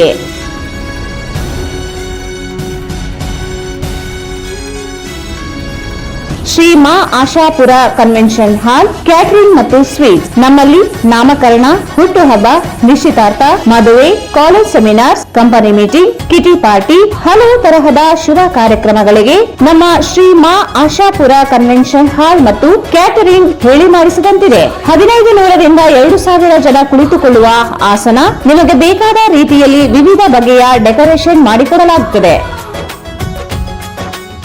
ಬೃಹದಾಕಾರದ ಊಟದ ಸ್ಥಳದ ವ್ಯವಸ್ಥೆ ಹೊಂದಿದ್ದು 24 ಗಂಟೆಗಳ ಕಾಲ ಕುಡಿಯುವ ನೀರು, ವಿದ್ಯುತ್ ಹಾಗೂ ಜನರೇಟರ್ ಮತ್ತು ವಿಶಾಲವಾದ ಪಾರ್ಕಿಂಗ್ ವ್ಯವಸ್ಥೆ ಹೊಂದಿದೆ. ನಾವು ಜನರ ಮನಮುಟ್ಟುವ ರೀತಿಯಲ್ಲಿ ಕಾರ್ಯಕ್ರಮಗಳನ್ನು ಯಶಸ್ವಿಗೊಳಿಸಿಕೊಡುತ್ತೇವೆ. ಇಂದು ಸಂಪರ್ಕಿಸಿ Shri Maa Ashapura convention hall catering ಮತ್ತು ಸ್ವೀಟ್ಸ್, ನ್ಯೂ ಅಮೃತ ಆಸ್ಪತ್ರೆ ಹತ್ತಿರ, ಸಂತೋಷಿ ಸಿನಿಮಾಸ್ ಪಕ್ಕದಲ್ಲಿ, ಸಿಯಾ ತಾಲಾಬ್, ರಾಯಚೂರು. Khevaraj Devada, mobile number 9741687789. ಶ್ರೀ ರಾಘವೇಂದ್ರ ತುಪ್ಪ, ಶ್ರೀ ರಾಘವೇಂದ್ರ ಘೀ, ಶ್ರೀ ರಾಘವೇಂದ್ರ ತುಪ್ಪ, ಶ್ರೀ ರಾಘವೇಂದ್ರ ಘೀ. ನಿಮ್ಮ ಯಾವುದೇ ಶುಭ ಕಾರ್ಯಕ್ರಮಗಳು ನಿಮ್ಮ ನೆನಪಿನಲ್ಲಿ ಉಳಿಯಬೇಕೇ? ಪ್ರಪ್ರಥಮ ಬಾರಿಗೆ ರಾಯಚೂರು ನಗರದಲ್ಲಿ ಅತ್ಯಂತ ವೈಭವವಾಗಿ ಆಚರಿಸಲು ವಿಶಾಲವಾದ ಕನ್ವೆನ್ಷನ್ ಹಾಲ್, ಅದು ACK convention hall. We decorate, you celebrate. ಸಂಪೂರ್ಣ ಏರ್ ಕಂಡೀಷನರ್ ಹಾಲ್ ಇದಾಗಿದ್ದು 600 ರಿಂದ 800 ಆಸನಗಳನ್ನು ಹೊಂದಿದ್ದು ಪ್ರತ್ಯೇಕವಾದ ಡೈನಿಂಗ್ ಹಾಲ್ ಹೊಂದಿದೆ. ನಮ್ಮಲ್ಲಿ naming ceremony, engagement, marriage, reception, college seminars, corporate events, product launching, brand promotion, get together parties, ಇನ್ನು ಹಲವು ರೀತಿಯ ಫಂಕ್ಷನ್ಸ್ ಇಲ್ಲಿ ಮಾಡಬಹುದು. ವಿಶಾಲವಾದ ಪಾರ್ಕಿಂಗ್ ವ್ಯವಸ್ಥೆ ಹೊಂದಿದ್ದು ರೈಲ್ವೆ ಸ್ಟೇಷನ್ ಮತ್ತು bus ಸ್ಟ್ಯಾಂಡ್ಗೆ ಹತ್ತಿರವಿದೆ.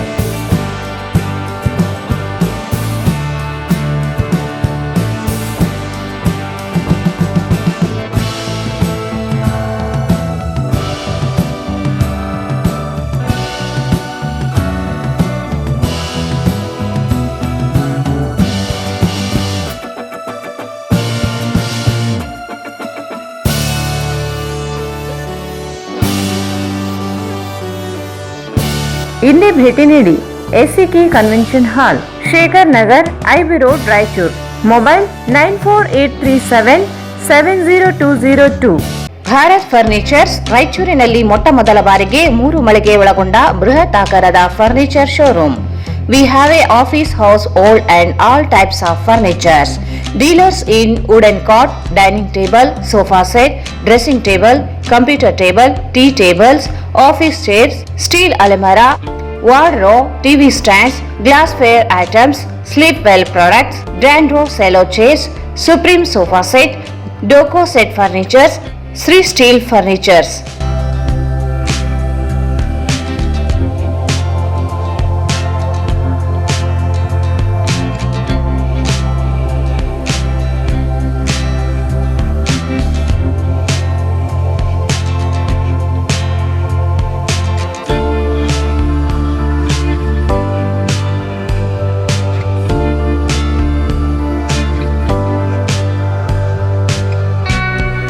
For more details, contact Bharat Furnitures, CPS Complex, opposite Shiva Mandir, Patel Road, Raichur. Mobile 9880024095. ಮತ್ತೊಮ್ಮೆ ವಾರ್ತೆಗಳಿಗೆ ಸ್ವಾಗತ. ಬೀದಿ ಬದಿ ವ್ಯಾಪಾರಿಗಳ ವಿವಿಧ ಬೇಡಿಕೆಗಳ ಈಡೇರಿಕೆಗೆ ಒತ್ತಾಯಿಸಿ ಕರ್ನಾಟಕ ಬೀದಿ ಬದಿ ವ್ಯಾಪಾರಿಗಳ ಸಂಘದ ವತಿಯಿಂದ ಪ್ರತಿಭಟನೆ ನಡೆಸಿದರು. ಬೀದಿ ಬದಿ ವ್ಯಾಪಾರಿಗಳ ವಿವಿಧ ಬೇಡಿಕೆಗಳ ಈಡೇರಿಕೆಗೆ ಒತ್ತಾಯಿಸಿ ಕರ್ನಾಟಕ ಬೀದಿ ಬದಿ ವ್ಯಾಪಾರಿಗಳ ಸಂಘದ ವತಿಯಿಂದ ಪ್ರತಿಭಟನೆ ನಡೆಸಿದರು. ನಗರದ ಜಿಲ್ಲಾಧಿಕಾರಿ ಕಚೇರಿ ಎದುರು ಪ್ರತಿಭಟನೆ ನಡೆಸಿ ಬೀದಿ ಬದಿ ವ್ಯಾಪಾರಿಗಳಿಗೆ ನ್ಯಾಯ ಒದಗಿಸಿಕೊಡುವಂತೆ ಆಗ್ರಹಿಸಿದರು. ನಗರದಲ್ಲಿ ನೂರಾರು ಜನರು ಬೀದಿ ಬದಿಯಲ್ಲಿ ವ್ಯಾಪಾರ ಮಾಡಿಕೊಂಡು ಜೀವನ ನಡೆಸುತ್ತಿದ್ದು, ರಸ್ತೆ ಅಗಲೀಕರಣಕ್ಕಾಗಿ ಬೀದಿ ಬದಿಯಲ್ಲಿ ಇರುವ ಅಂಗಡಿಗಳನ್ನು ತೆರವುಗೊಳಿಸಿದ್ದಾರೆ. ವ್ಯಾಪಾರಿಗಳಿಗೆ ಪರ್ಯಾಯ ವ್ಯವಸ್ಥೆ ಕಲ್ಪಿಸದೆ ಬೀದಿ ಪಾಲಾಗುವಂತೆ ಮಾಡಿದ ಜಿಲ್ಲಾಡಳಿತ ನಡೆಯ ವಿರುದ್ಧ ಆಕ್ರೋಶ ವ್ಯಕ್ತಪಡಿಸಿದರು. ಬೀದಿ ಬದಿ ವ್ಯಾಪಾರಕ್ಕಾಗಿ ಸರ್ಕಾರದ ಒಂದು ಕಡೆ ಯೋಜನೆಗಳ ಮೂಲಕ ಅನುದಾನ ನೀಡಿ ಮತ್ತೊಂದೆಡೆ ತೆರವುಗೊಳಿಸುತ್ತಿದೆ. ರಸ್ತೆ ಬದಿಯಲ್ಲಿ ವ್ಯಾಪಾರ ಮಾಡಿ ಜೀವನ ನಡೆಸುತ್ತಿದ್ದು ಅದಕ್ಕೂ ಸರ್ಕಾರ ಕಲ್ಲಾಕಿದೆ ಎಂದು ಆಪಾದಿಸಿದರು. ನಗರದಲ್ಲಿರುವ ಸರ್ಕಾರದ ಸ್ಥಳವನ್ನು ಗುರುತಿಸಿಕೊಟ್ಟು ಬೀದಿ ಬದಿ ವ್ಯಾಪಾರಕ್ಕೆ ಅವಕಾಶ ಮಾಡಿಕೊಡಬೇಕು. ಬೀದಿ ಬದಿ ವ್ಯಾಪಾರಿಗಳಿಗೆ ಕಿರುಕುಳ ನೀಡುವುದನ್ನು ನಿಲ್ಲಿಸಬೇಕು. ದಂಡ ವಸೂಲಿ ತಡೆಯಬೇಕು. ಬೀದಿ ಬದಿ ಸಂರಕ್ಷಣೆ ಕಾಯ್ದೆ ಸಮರ್ಪಕ ಜಾರಿಗೊಳಿಸಬೇಕೆಂದು ಒತ್ತಾಯಿಸಿದರು. ಬೀದಿ ವ್ಯಾಪಾರಸ್ಥರಿಗೆ ಧಿಕ್ಕಾರ. ಬೀದಿ ವ್ಯಾಪಾರಿಗಳನ್ನ ಬೀದಿಗೆ ತಳ್ಳಿದ ಜಿಲ್ಲಾಡಳಿತಕ್ಕೆ ಧಿಕ್ಕಾರ. ವ್ಯಾಪಾರಸ್ಥರನ್ನ ಬೀದಿಗೆ ತಳ್ಳಿದ ಪೌರ ಆಯುಕ್ತರಿಗೆ ಧಿಕ್ಕಾರ. ಬೀದಿ ವ್ಯಾಪಾರಸ್ಥರನ್ನ ಬೀದಿಗೆ ತಳ್ಳಿದ ಪೌರ ಆಯುಕ್ತರಿಗೆ ಧಿಕ್ಕಾರ. ಬೀದಿ ಕಾರ್ಮಿಕರನ್ನ ಬೀದಿಗೆ ತಳ್ಳಿದ ಜಿಲ್ಲಾಡಳಿತಕ್ಕೆ ಧಿಕ್ಕಾರ. ಬೀದಿ ಕಾರ್ಮಿಕರನ್ನ ಬೀದಿ ವ್ಯಾಪಾರಸ್ಥರನ್ನ ಬೀದಿಗೆ ತಳ್ಳಿದ ಜಿಲ್ಲಾಡಳಿತಕ್ಕೆ ಧಿಕ್ಕಾರ. ಬೀದಿ ವ್ಯಾಪಾರಸ್ಥರನ್ನ ಬೀದಿಗೆ ತಳ್ಳಿದ ಪೌರ ಆಯುಕ್ತರಿಗೆ ಧಿಕ್ಕಾರ. ಬೀದಿ ವ್ಯಾಪಾರಸ್ಥರನ್ನ ಬೀದಿಗೆ ತಳ್ಳಿದ ಪೌರ ಆಯುಕ್ತರಿಗೆ ಧಿಕ್ಕಾರ. ನಮಗೆ ನ್ಯಾಯ ಕೊಡಲೇಬೇಕು. ನಮ್ದೇನು 16ನೇ ತಾರೀಕು ಅಂಗಡಿಗಳನ್ನ ತೆರವು ಮಾಡಿದ್ರು. 15ರಿಂದ ತೆರವು ಮಾಡಕ್ಕೆ ಶುರು ಮಾಡಿದ್ರು. 15, 16 ಎಲ್ಲ ಅಂಗಡಿಗಳನ್ನು ತೆಗೆದ್ರು. ಎಲ್ಲ ಅಂಗಡಿಗಳನ್ನು ತೆಗೆದಾದ ಮೇಲೆ ಕೋರ್ಟ್ ಆರ್ಡರ್ ಐತೆ ಅಂತ ಹೇಳಿದರು. ನಾವು ಅದೇ ಹೊತ್ತಿನಲ್ಲಿ ಕಾರ್ಮಿಕ ಸಚಿವರಾದಂಥ ಸರ್ಕಾರದ ಪ್ರತಿನಿಧಿ ಆಗಿರ್ತಕ್ಕಂಥ ಸಂತೋಷ್ ಲಾಡೆ ಅವ್ರನ್ನ ಭೇಟಿಯಾಗಿ ಅವರು ಕೂಡ ಮಾತಾಡಿದ್ವಿ. ಅವರಿಗೂ ಮನವಿ ಪತ್ರ ಕೊಟ್ಟಿದ್ವಿ. ಅವರಿಗೆ ಮನವಿ ಪತ್ರ ಕೊಟ್ಟಿದ್ದೇನಂತಂದ್ರೆ, ನಾವು ಸ್ಟ್ರೀಟ್ ವೆಂಡರ್ಸ್ ಸುಮಾರು 15-20 ವರ್ಷಗಳ ಕಾಲ ನಾವು ರಾಯಚೂರಿನಲ್ಲಿ ಬೀದಿ ವ್ಯಾಪಾರಸ್ಥರಾಗಿ ಹೊಟ್ಟೆ ಜೀವನ ನಡೀತಾ ಇದೆ. ನಿಮ್ಮನ್ನು ಏಕಾಏಕಿಯಾಗಿ ನಮ್ಮನ್ನು ತೆರವುಗೊಳಿಸಿದ್ರಿಂದ ನಮ್ಮನ್ನು ಒಳಗೊಂಡು ನಮ್ಮ ಕುಟುಂಬ ಸುಮಾರು 5,000ಕ್ಕೂ ಹೆಚ್ಚು ಕುಟುಂಬಗಳು ಇವತ್ತಿನ ದಿನ ಬೀದಿಗೆ ಬಿದ್ದಿರ್ತಕ್ಕಂಥ ಪರಿಸ್ಥಿತಿ ಇಡೀ ಜಿಲ್ಲಾಡಳಿತಕ್ಕೆ ಗೊತ್ತಿದೆ. ಅದರ ಸಂಬಂಧಪಟ್ಟಂಗೆ ಸಂತೋಷ್ ಲಾಡೆ ಅವರು ಹೇಳಿದ್ದಾರೆ, ಯಾವ ಕೋರ್ಟಿನೂ ಬಗ್ಗೆ ಯೋಚನೆ ಮಾಡೋಕ್ಕೆ ಹೋಗ್ಬೇಡ್ರಿ. 15-20 ವರ್ಷದಿಂದ ಏನು ಬೀದಿ ವ್ಯಾಪಾರಸ್ಥರು ಬೀದಿಯಲ್ಲಿ ವ್ಯಾಪಾರ ಮಾಡಿಕೊಂಡು ಬಂದಾರ, ರಾಯಚೂರಿನಲ್ಲಿ ಯಾವುದಾದ್ರೂ ಒಂದು ಬೀದಿನ ಕಂಪ್ಲೀಟಾಗಿ ಇವರಿಗೆ ಬಿಟ್ಟು ಕೊಡಬೇಕು ಅನ್ನೋ ಸಂಬಂಧ, ವ್ಯಾಪಾರ ಮಾಡಲಿಕ್ಕೆ ಬಿಟ್ಟು ಕೊಡಬೇಕು, ಅನುಕೂಲ ಮಾಡಬೇಕು ಅನ್ನೋ ಸಂಬಂಧಪಟ್ಟಂಗೆ ಜಿಲ್ಲಾಡಳಿತಕ್ಕೂ ಹೇಳಿದ್ದಾರೆ. ಅದರ ಸಂಬಂಧಪಟ್ಟಂಗೆ ನಾವು ಕಳೆದ 4-5 ದಿನಗಳಿಂದ ಜಿಲ್ಲಾಧಿಕಾರಿಗಳನ್ನು ಭೇಟಿ ಮಾಡಬೇಕನ್ನೋ ನಿಟ್ಟಿನಾಗ ನಾವು ತಿರುಗಾಡ್ತಾ ಇದ್ದೀವಿ. ಜಿಲ್ಲಾಧಿಕಾರಿಗಳು ಸಿಗ್ತಾ ಇಲ್ಲ. ಅದೇ ಹೊತ್ತಿನಲ್ಲಿ ಮೊನ್ನೆ ಹಾಲಿಡೇ ಇತ್ತು, ಇದು 4ನೇ ಶನಿವಾರ ಬಂತು, ನಿನ್ನೆ ಆಯ್ತಾರ ಆಯಿತು. ಇವತ್ತು ಸೋಮವಾರ ಆದರೂ ಅವ್ರನ್ನ ಭೇಟಿ ಮಾಡಿ ಮಾತುಕತೆ ನಡೆಸಿ ಇವರಿಗೆ ಇಮಿಡಿಯೇಟ್ಲಿ ವ್ಯಾಪಾರ ಮಾಡಲಿಕ್ಕೆ ಅನುಕೂಲ ಮಾಡಲಿಕ್ಕೆ ಕೇಳೋಣ ಅಂತ ಮುಂದಾದ್ವಿ. ಇವತ್ತು ಜಿಲ್ಲಾಧಿಕಾರಿಗಳು ಇಲ್ಲ, ದುರ್ದೈವ.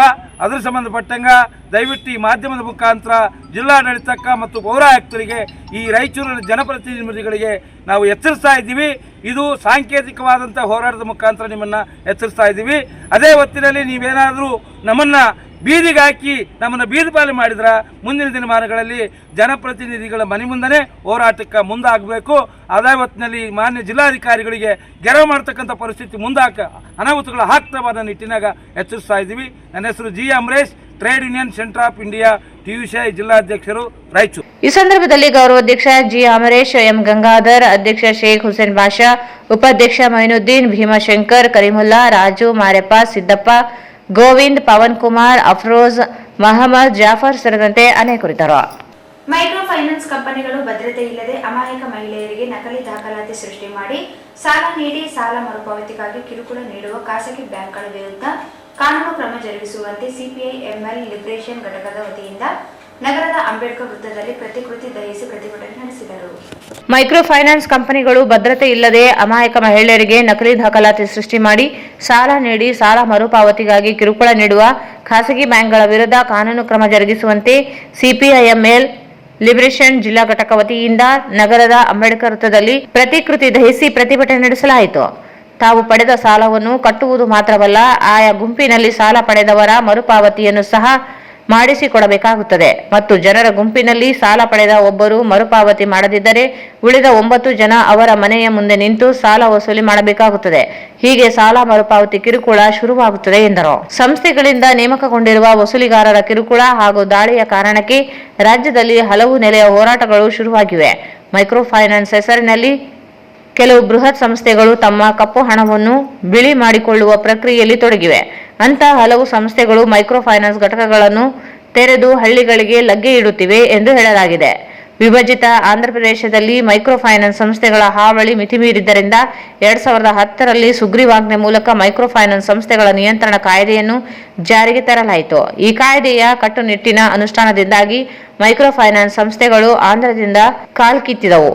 ಅಂತಹ ಅನೇಕ ಸಂಸ್ಥೆಗಳು ಕರ್ನಾಟಕದಲ್ಲಿ ತಮ್ಮ ಅಂಗಡಿಗಳನ್ನು ತೆರೆದಿವೆ. ಮುಂಬರುವ ದಿನಗಳಲ್ಲಿ ನಮ್ಮ ರಾಜ್ಯದಲ್ಲಿಯೂ ಮೈಕ್ರೋ ಫೈನಾನ್ಸ್ ಸಂಸ್ಥೆಗಳಿಂದ ಪಡೆದ ಸಾಲ ತೀರಿಸಲಾಗದೆ ಸಾಲ ವಸೂಲಾತಿಯ ಕಟ್ಟುಪಾಡುಗಳಿಂದ ತೀವ್ರ ತೊಂದರೆ ಅನುಭವಿಸುವವರ ಸಂಖ್ಯೆ ಏರಿಕೆಯಾಗುವ ಸಾಧ್ಯತೆ ನಿಚ್ಚಳವಾಗಿದೆ. ಆಂಧ್ರ ಸರ್ಕಾರ ಜಾರಿಗೊಳಿಸಿದ ಮೈಕ್ರೋ ಫೈನಾನ್ಸ್ ನಿಯಂತ್ರಣ ಕಾಯ್ದೆಯ ಮಾದರಿಯಲ್ಲಿ ನಮ್ಮ ರಾಜ್ಯ ಸರ್ಕಾರವು ಈ ಫೈನಾನ್ಸ್ ಸಂಸ್ಥೆಗಳ ಚಟುವಟಿಕೆಗಳ ಮೇಲೆ ನಿಯಂತ್ರಣ ಹೇರಬೇಕಿದೆ ಎಂದು ಆಗ್ರಹಿಸಿದರು. ಮೈಕ್ರೋ ಫೈನಾನ್ಸ್ ಕಂಪನಿಗಳು ಭದ್ರತೆ ಇಲ್ಲದೆ ಅಮಾಯಕ ಮಹಿಳೆಯರಿಗೆ ನಕಲಿ ದಾಖಲಾತಿ ಸೃಷ್ಟಿ ಮಾಡಿ ಸಾಲ ನೀಡಿ ಸಾಲ ಮರುಪಾವತಿಗಾಗಿ ಮಹಿಳೆಯರಿಗೆ ಕಿರುಕುಳ ನೀಡುತ್ತಿದ್ದಾರೆ. ರಾಯಚೂರು ಜಿಲ್ಲೆಯಲ್ಲಿ ನಡೆಯುತ್ತಿರುವ ಮೈಕ್ರೋ ಫೈನಾನ್ಸ್ ಖಾಸಗಿ ಬ್ಯಾಂಕ್ಗಳ ಎಷ್ಟು ಪರವಾನಗಿ ತೆಗೆದುಕೊಂಡಿದ್ದಾರೆ, ಎಷ್ಟು ಅನಧಿಕೃತವಾಗಿ ನಡೆಯುತ್ತಿವೆ ಸಮಗ್ರ ತನಿಖೆ ಒಳಪಡಿಸಿ ತಪ್ಪಿತಸ್ಥರ ವಿರುದ್ಧ ಕ್ರಿಮಿನಲ್ ಮೊಕದ್ದಮೆ ಹೂಡಿ ಬಂಧಿಸಬೇಕೆಂದು ಆಗ್ರಹಿಸಿದರು.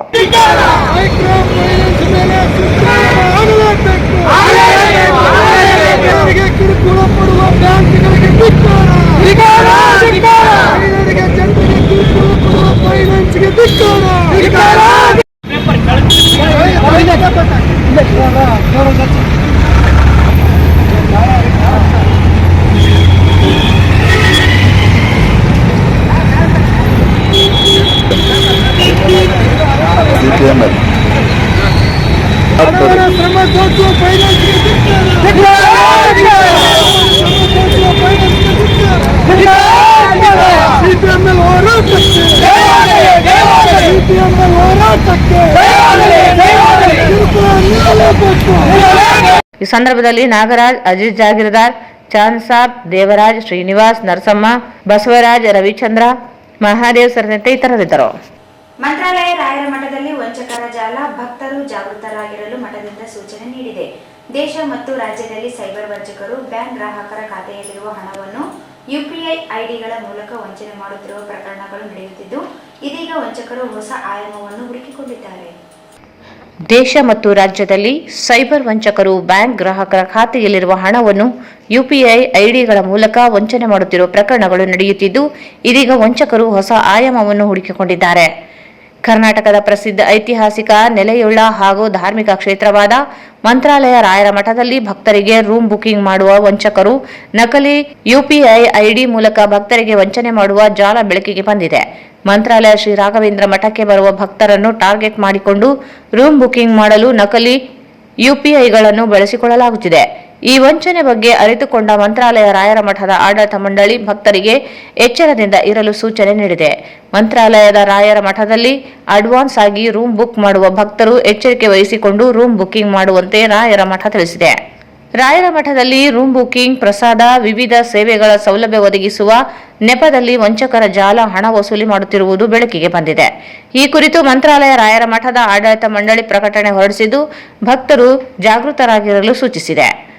ಮಠದ ಹೆಸರಿನಲ್ಲಿ ವಂಚಕರ ಜಾಲ ಭಕ್ತರನ್ನು ಟಾರ್ಗೆಟ್ ಮಾಡಿಕೊಂಡಿದೆ. ವಿವಿಧ ಸೇವೆಗಳನ್ನು ನೀಡುವುದಾಗಿ ಭಕ್ತರಿಂದ ಹಣ ಸಂಗ್ರಹ ಮಾಡುವ ವಂಚಕರ ಜಾಲ ನಕಲಿ ಯುಪಿಐ ಐಡಿಗಳನ್ನು ಬಳಸಿಕೊಂಡು ಹಣ ಹಾಕಿಸಿಕೊಂಡು ವಂಚಿಸುತ್ತಿದ್ದಾರೆ. ವಂಚಕರ ಜಾಲದಿಂದ ಭಕ್ತರು ಹಣ ಕಳೆದುಕೊಳ್ಳುತ್ತಿದ್ದಾರೆ. ವಂಚಕರ ಕರೆ, ಪೋಸ್ಟ್, ಮೆಸೇಜ್ ಮೂಲಕ ಭಕ್ತರನ್ನು ಸೆಳೆಯುವಂತೆ ಮಾಡಿಕೊಳ್ಳುತ್ತಿದ್ದಾರೆ. ಭಕ್ತರು ಇದನ್ನು ನಂಬಿ ಹಣ ಹಾಕಿ ಕಳೆದುಕೊಂಡಿದ್ದಾರೆ. ಭಕ್ತರು ನಕಲಿ ಯುಪಿಐ ಐಡಿಗಳಿಗೆ ಹಣ ಹಾಕದಂತೆ ಮಠ ಎಚ್ಚರಿಕೆ ನೀಡಿದೆ. ಭಕ್ತರಿಗೆ ವಂಚಕರಿಂದ ಕರೆ, ಮೆಸೇಜ್ ಬಂದರೆ ಕೂಡಲೇ ಸೈಬರ್ ಪೊಲೀಸರಿಗೆ ಮಾಹಿತಿ ನೀಡಲು ಸೂಚಿಸಿದೆ. ಮಂತ್ರಾಲಯ ರಾಯರ ಭಕ್ತರು ರೂಮ್ಗಳನ್ನು ಬುಕ್ ಮಾಡಲು ಮಂತ್ರಾಲಯ ರಾಯರ ಮಠದ ಅಧಿಕೃತ ವೆಬ್ಸೈಟ್ನಿಂದ ಮಾತ್ರ ಬುಕ್ ಮಾಡುವಂತೆ ಭಕ್ತರಿಗೆ ಮಠದ ವ್ಯವಸ್ಥಾಪಕ ವೆಂಕಟೇಶ್ ಜೋಶಿ ತಿಳಿಸಿದ್ದಾರೆ. ಚಿಕ್ಸುಗೂರಿನ ಒಡ್ಡೂರು ಕ್ರಾಸ್ನಿಂದ ಗ್ರಾಮಕ್ಕೆ ತೆರಳುವ ರಸ್ತೆ ಮತ್ತು ಚರಂಡಿ ಕಾಮಗಾರಿ ಸಂಪೂರ್ಣ ಕಳಪೆಯಾಗಿದ್ದು, ಕೆಐಎಡಿಬಿ ಎಇಇ ಗೋವಿಂದ್ ನಾಯಕ್ ಮತ್ತು ಗುತ್ತೇದಾರರ ಮೇಲೆ ಕ್ರಮ ಕೈಗೊಳ್ಳಬೇಕು ಎಂದು ಒತ್ತಾಯಿಸಿ ದಲಿತ ಸೇನೆ ವತಿಯಿಂದ ಜಿಲ್ಲಾಧಿಕಾರಿ ಅಧಿಕಾರಿಗೆ ಮನವಿ ಸಲ್ಲಿಸಿದರು. ಚಿಕ್ಸುಗೂರಿನ ಒಡ್ಲೂರು ಕ್ರಾಸ್ನಿಂದ ಗ್ರಾಮಕ್ಕೆ ತೆರಳುವ ರಸ್ತೆ ಮತ್ತು ಚರಂಡಿ ಕಾಮಗಾರಿ ಸಂಪೂರ್ಣ ಕಳಪೆಯಾಗಿದ್ದು, ಕೆಐಎಡಿಬಿ ಎಇಇ ಗೋವಿಂದ ನಾಯಕ್ ಹಾಗೂ ಗುತ್ತೇದಾರರ ಮೇಲೆ ಕ್ರಮ ಕೈಗೊಳ್ಳಬೇಕು ಎಂದು ಒತ್ತಾಯಿಸಿ ದಲಿತ ಸೇನೆ ವತಿಯಿಂದ ಜಿಲ್ಲಾಧಿಕಾರಿ ಕಚೇರಿ ಅಧಿಕಾರಿಗೆ ಮನವಿ ಸಲ್ಲಿಸಿದರು. ಒಡ್ಲೂರು ಕ್ರಾಸ್ನಿಂದ ಗ್ರಾಮದವರೆಗೆ ಚರಂಡಿ ಸೇರಿದಂತೆ ರಸ್ತೆ ಕಾಮಗಾರಿ 10 ಕೋಟಿ ರೂಪಾಯಿ ಬಿಡುಗಡೆಯಾಗಿದೆ. ಕಾಮಗಾರಿ ಸಮರ್ಪಕ ಮಾಡದೇ ಇರುವುದರಿಂದ ಕಳಪೆಯಾಗಿದೆ. ಕೆಐಎಡಿಬಿ ಮೂಲಕ ಟೆಂಡರ್ ಪಡೆದ ಗುತ್ತೇದಾರರು ಕಾಮಗಾರಿಯನ್ನು ಗುಣಮಟ್ಟದಿಂದ ಮಾಡದೆ ಕಳಪೆಯಾಗಿ ಮಾಡಿದ್ದಾರೆ ಎಂದು ದೂರಿದರು. ಕಾಮಗಾರಿ ಅಂದಾಜು ಪತ್ರಿಕೆಯಂತೆ ಮಾಡದೆ ಕಾಮಗಾರಿಯಲ್ಲಿ ಯಾವುದೇ ಮುನ್ನೆಚ್ಚರಿಕೆ ಕ್ರಮ ಕೈಗೊಂಡಿಲ್ಲ. ಈ ಕಾಮಗಾರಿಯಿಂದ ವಡ್ಲೂರು ಗ್ರಾಮಕ್ಕೆ ತೆರಳಲು ಸಾಕಷ್ಟು ತೊಂದರೆ ಅನುಭವಿಸುವಂತಾಗಿದೆ. ಸಾರ್ವಜನಿಕರಿಗೆ, ವಾಹನ ಸವಾರರಿಗೆ, ಶಾಲೆಗೆ ತೆರಳುವ ವಿದ್ಯಾರ್ಥಿಗಳಿಗೆ ಸಂಕಷ್ಟ ಎದುರಾಗಿದೆ. ಕೆಐಎಡಿಬಿ ಅಧಿಕಾರಿ, ಎಇ ಮತ್ತು ಗುತ್ತೇದಾರ ಸೇರಿದಂತೆ ಭ್ರಷ್ಟಾಚಾರದಲ್ಲಿ ತೊಡಗಿದ್ದಾರೆ ಎಂದು ಆರೋಪಿಸಿದರು. ಕಾಮಗಾರಿಯನ್ನು ಸಂಪೂರ್ಣ ತನಿಖೆಗೆ ಒಳಪಡಿಸಿ ಅಧಿಕಾರಿ ಮೇಲೆ ಸೂಕ್ತ ಕಠಿಣ ಕಾನೂನು ಕ್ರಮ ಜರುಗಿಸಬೇಕು. ಕಳಪೆ ಕಾಮಗಾರಿ ಮಾಡಿದ ಗುತ್ತೇದಾರರ ಲೈಸೆನ್ಸ್ ಅನ್ನು ಕಪ್ಪು ಪಟ್ಟಿಗೆ ಸೇರಿಸಬೇಕೆಂದು ಒತ್ತಾಯಿಸಿದರು. ಈಗಾಗಲೇ ಚಿಕ್ಕಸೂರಿನಿಂದ ವಡ್ಲೂರಿಗೆ ಹೋಗುವ ಮುಖ್ಯ ರಸ್ತೆ ಕೂಡ ಕೆಐಡಿಬಿ ರಸ್ತೆ. ಅದು ನಾವು ಭಾಳಷ್ಟು ಸಲ ಮನವಿ ಕೂಡ ಮಾಡಿದ್ದೀವಿ ಕೆಐಡಿಬಿ ಅಧಿಕಾರಿಗಳಿಗೆ. ಈ ಒಂದು ರೋಡನ್ನು ದುರಸ್ತೀಕರಣ ಮಾಡಿಕೊಡಬೇಕು, ಹದಗೆಟ್ಟಿದೆ ಭಾಳಷ್ಟು. ಇದು ಚಿಕ್ಕಸೂರಿನಿಂದ ವಡ್ಲೂರು ಮತ್ತು ಹನುಮದೊಡ್ಡಿ, ಗಂಜಳಿ ವಿದ್ಯಾರ್ಥಿಗಳಿಗೆ ಬರುವಂಥ ಬಸ್ಸು ಕೂಡ ಇದೆ. ಅಲ್ಲಿ ವಿದ್ಯಾರ್ಥಿಗಳಿಗೆ ಸ್ಕೂಲಿಗೆ, ಕಾಲೇಜಿಗೆ ಬರ್ಬೇಕಾದ್ರೆ ಭಾಳ ತೊಂದರೆ ಆಗ್ತಾ ಇದೆ. ಹಾಗೆ ಮತ್ತು ಡಸ್ಟಿನ ಮುಖಾಂತರ ಭಾಳಷ್ಟು ಧೂಳು ಆಗ್ತಾ ಇದೆ. ರೋಡ್ ಹದಗೆಟ್ಟಿದೆ, ಮಾಡಿಕೊಡ್ಬೇಕಂತೇಳಿ ನಾವು ಈಗಾಗಲೇ KDB ಅವರಿಗೆ ಕೇಳಿದ್ದೀವಿ ಮತ್ತು ಜಿಲ್ಲಾಧಿಕಾರಿಗಳ ಗಮನಕ್ಕೂ ತಂದಿದ್ದೀವಿ. ಆಮೇಲೆ YTPSನ ಬಲ್ಕರ್ಗಳು ತಿರುಗಾಡ್ತಾ ಇದ್ವು. ಆ ಬಲ್ಕರ್ಗಳು ತಿರುಗಾಡೋದ್ರಿಂದ YTPS ಅಧಿಕಾರಿಗಳಿಗೆ ಕೂಡ ನಾವು ಮನವಿ ಮಾಡಿದ್ದೀವಿ. ನೋಡಿರಿ, ಈ ಬಲ್ಕರ್ಗಳು, ನಿಮ್ಮ ಬಲ್ಕರ್ಗಳು KDB ವಡ್ಲೂರು ದಾರಿಗೆ ತಿರುಗಾಡೋದ್ರಿಂದ ಗ್ರಾಮಸ್ಥರಿಗೆ ಮತ್ತು ಅಲ್ಲಿರ್ತಕ್ಕಂಥ ಅಂಗಡಿ ಎಲ್ಲ ಇದರಿಂದ ಧೂಳು ಜಾಸ್ತಿ ಆಗ್ತಾ ಇದೆ. ಈ ಧೂಳು ಮುಕ್ತ ಮಾಡಬೇಕು, ನೀವು ರೋಡನ್ನು ಕೂಡ ಮಾಡಿಕೊಡ್ಬೇಕಂತ ಹೇಳಿದ್ದೀವಿ. ಆದರೂ ಆಗಲಿಲ್ಲ. ಮೊನ್ನೆ ನಮ್ಮ ಉಸ್ತುವಾರಿ ಸಚಿವರು ಮತ್ತು ಗ್ರಾಮೀಣ ಶಾಸಕರು ಅವರಿಬ್ಬರಿಗೂ ಮನವಿ ಮಾಡಿದಾಗ ಅವರು ಬಂದು 3 ತಿಂಗಳ ಕೆಳಗೆ ಟೆಂಡರ್ ಕೂಡ ಆಗಿದೆ. ಆಲ್ರೆಡಿ ಬಂದು ಉದ್ಘಾಟನೆ, ಭೂಮಿ ಪೂಜೆ ಕೂಡ ಮಾಡಿದ್ದಾರೆ 3 ತಿಂಗಳಿಂದ. ಆದರೆ ಕಾಮಗಾರಿ ಪ್ರಾರಂಭನೇ ಮಾಡಿಲ್ಲ ಅವರು. ಆಮೇಲೆ ಎಲ್ಲರೂ ನಾವು ಒತ್ತಡ ಹಾಕಿದಾಗ ಕಾಂಟ್ರಾಕ್ಟ್ರಿಗೆ ನೀಡಿದ್ದೀವಿ, ಅವರು ಈಗ ಮಾಡ್ತಾ ಇದ್ದಾರೆ ಅಂಥೇಳಿ ಈಗಾಗಲೇ ಆ ಕಡೆ YTPSನಿಂದ ಮತ್ತು ಟೆಕ್ಸ್ಕಾನ್ ಕಂಪನಿ ಅಂಥೇಳಿ ಸುರಾನ ಟೆಕ್ಸ್ಕಾನ್ ಕಂಪನಿಲಿಂದ ಅವರು ರೋಡ್ ಸ್ಟಾರ್ಟ್ ಮಾಡ್ತಾ ಇದ್ದಾರೆ. ಅದು 10 ಕೋಟಿ ವೆಚ್ಚದಲ್ಲಿ ರೋಡ್ ನಿರ್ಮಾಣ ಆಗಬೇಕಿದೆ. 3 ತಿಂಗಳಾದರೂ ಕೂಡ ಕಾಂಟ್ರಾಕ್ಟ್ರು ಇವತ್ತಿಗೆ ಬಂದು ಅಲ್ಲಿ ಸ್ಥಳದಲ್ಲಿ ಪರಿಶೀಲನೆ ಮಾಡಲಿಲ್ಲ. ಅವರು ಬಂದು ಕೆಲಸವೂ ಮಾಡೋವಲ್ರು, ಯಾರನ್ನೋ ಒಬ್ಬರನ್ನ ಕಳಿಸಿ ಅದರಲ್ಲಿದ್ದ ಕಳಪೆ ಕಾಮಗಾರಿ ಕೆಲಸವನ್ನು ನಡೀತಾ ಇದೆ. ಆದ ಕಾರಣದಿಂದ ಈ ಒಂದು ಗುತ್ತಿಗೆದಾರನನ್ನು ಆದಷ್ಟು ಬೇಗನೆ ಅವನ ಅಮಾನತು ಅಲ್ಲಿದ್ದ ಗುತ್ತಿಗೆಯನ್ನು ತೆಗೆದು ಬಿಡಬೇಕು. ಬೇರೆ ಒಬ್ಬ ಗುತ್ತಿಗೆದಾರನ್ನು ತಗೊಂಡು ಕೆಲಸ ನಮಗೆ ಫಾಸ್ಟಾಗಿ ಮಾಡಿಕೊಡ್ಬೇಕಂತೇಳಿ ಈ ಸಂದರ್ಭದಲ್ಲಿ ಅಧ್ಯಕ್ಷ ಮಾರುತಿ ಚಿಕ್ಕಸೂರು, ಸುರೇಶ್ ಬಾಬು, ಮಂಜುನಾಥ್ ಬಾಬು, ಬಾವುದ್ದೀನ್, ಬಾಬುರಾವ್, ಮಧುಕಾಂತ್ ಇತರರಿದ್ದರು. ಕೊನೆಯಲ್ಲಿ ಮತ್ತೊಮ್ಮೆ ಮುಖ್ಯಾಂಶಗಳು.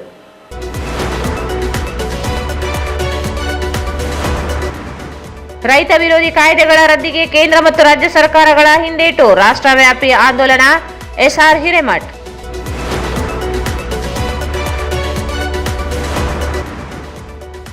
ಕಲ್ಯಾಣ ಕರ್ನಾಟಕ ಜಿಲ್ಲೆಗಳಲ್ಲಿ ಅರಣ್ಯ ಪ್ರದೇಶದ ಅಭಿವೃದ್ಧಿಗೆ 100 ಕೋಟಿ ಯೋಜನೆ, ಈಶ್ವರ್ ಖಂಡ್ರೆ.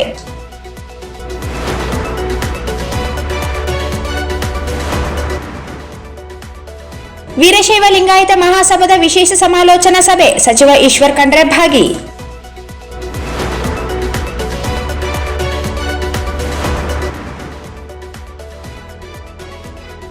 ಬೀದಿ ವ್ಯಾಪಾರಿಗಳಿಗೆ ಪರ್ಯಾಯ ವ್ಯವಸ್ಥೆಗೆ ಆಗ್ರಹಿಸಿ ಮನವಿ.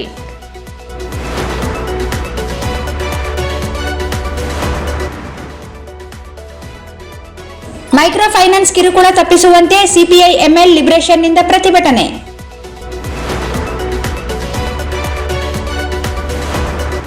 ಮಂತ್ರಾಲಯದಲ್ಲಿ ನಕಲಿ ಐಡಿ ಸೃಷ್ಟಿಸಿ ಭಕ್ತರಿಗೆ ವಂಚನೆ, ಎಚ್ಚರಿಕೆಯಿಂದ ಇರಲು ಭಕ್ತರಿಗೆ ಮಂತ್ರಾಲಯ ಮಠ ಮನವಿ.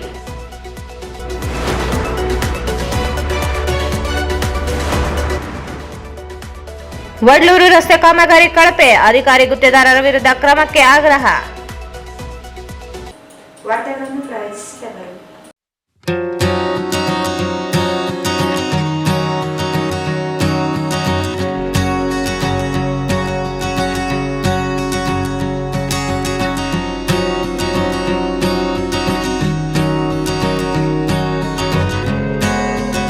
ಭಾರತ್ ಫರ್ನಿಚರ್ಸ್ ರಾಯಚೂರಿನಲ್ಲಿ ಮೊಟ್ಟ ಮೊದಲ ಬಾರಿಗೆ 3 ಮಳಿಗೆ ಒಳಗೊಂಡ ಬೃಹತ್ ಆಕಾರದ furniture showroom, CPS complex, opposite Shiva Mandir, Patel road, Raichur. Shri Raghavendra ghee, Shri Raghavendra ತುಪ್ಪ, SAK convention hall. Book now, flat 50% discount. Save of the season. With luxury rooms, faculty, fully centralized AC halls, wide parking areas facilities. Visit SAK Convention Hall, Shekhar Nagar, IV Road, Raichur. ನಿಮ್ಮ ಮನೆಯ ಯಾವುದೇ ಶುಭ ಕಾರ್ಯಕ್ರಮಗಳಿಗೆ ಹೇಮರಾಜ್ ದೇವದಾ ಇವರನ್ನು ಸಂಪರ್ಕಿಸಿ. ಹಲವು ತರಹದ ಶುಭ ಕಾರ್ಯಕ್ರಮಗಳಿಗೆ ಇಂದು ಸಂಪರ್ಕಿಸಿ Shri Maa Ashapura convention hall, catering ಮತ್ತು ಸ್ವೀಟ್ಸ್, ನ್ಯೂ ಅಮೃತ ಆಸ್ಪತ್ರೆ ಹತ್ತಿರ, ಸಂತೋಷಿ ಸಿನಿಮಾಸ್ ಪಕ್ಕದಲ್ಲಿ, ಸಿಯಾ ತಾಲಾಬ್, ರಾಯಚೂರು. ಇಲ್ಲಿಗೆ ವಾರ್ತಾ ಪ್ರಸಾರ ಮುಕ್ತಾಯವಾಯಿತು. ಮುಂದಿನ ವಾರ್ತೆಗಳೊಂದಿಗೆ ಮತ್ತೆ ಭೇಟಿಯಾಗೋಣ.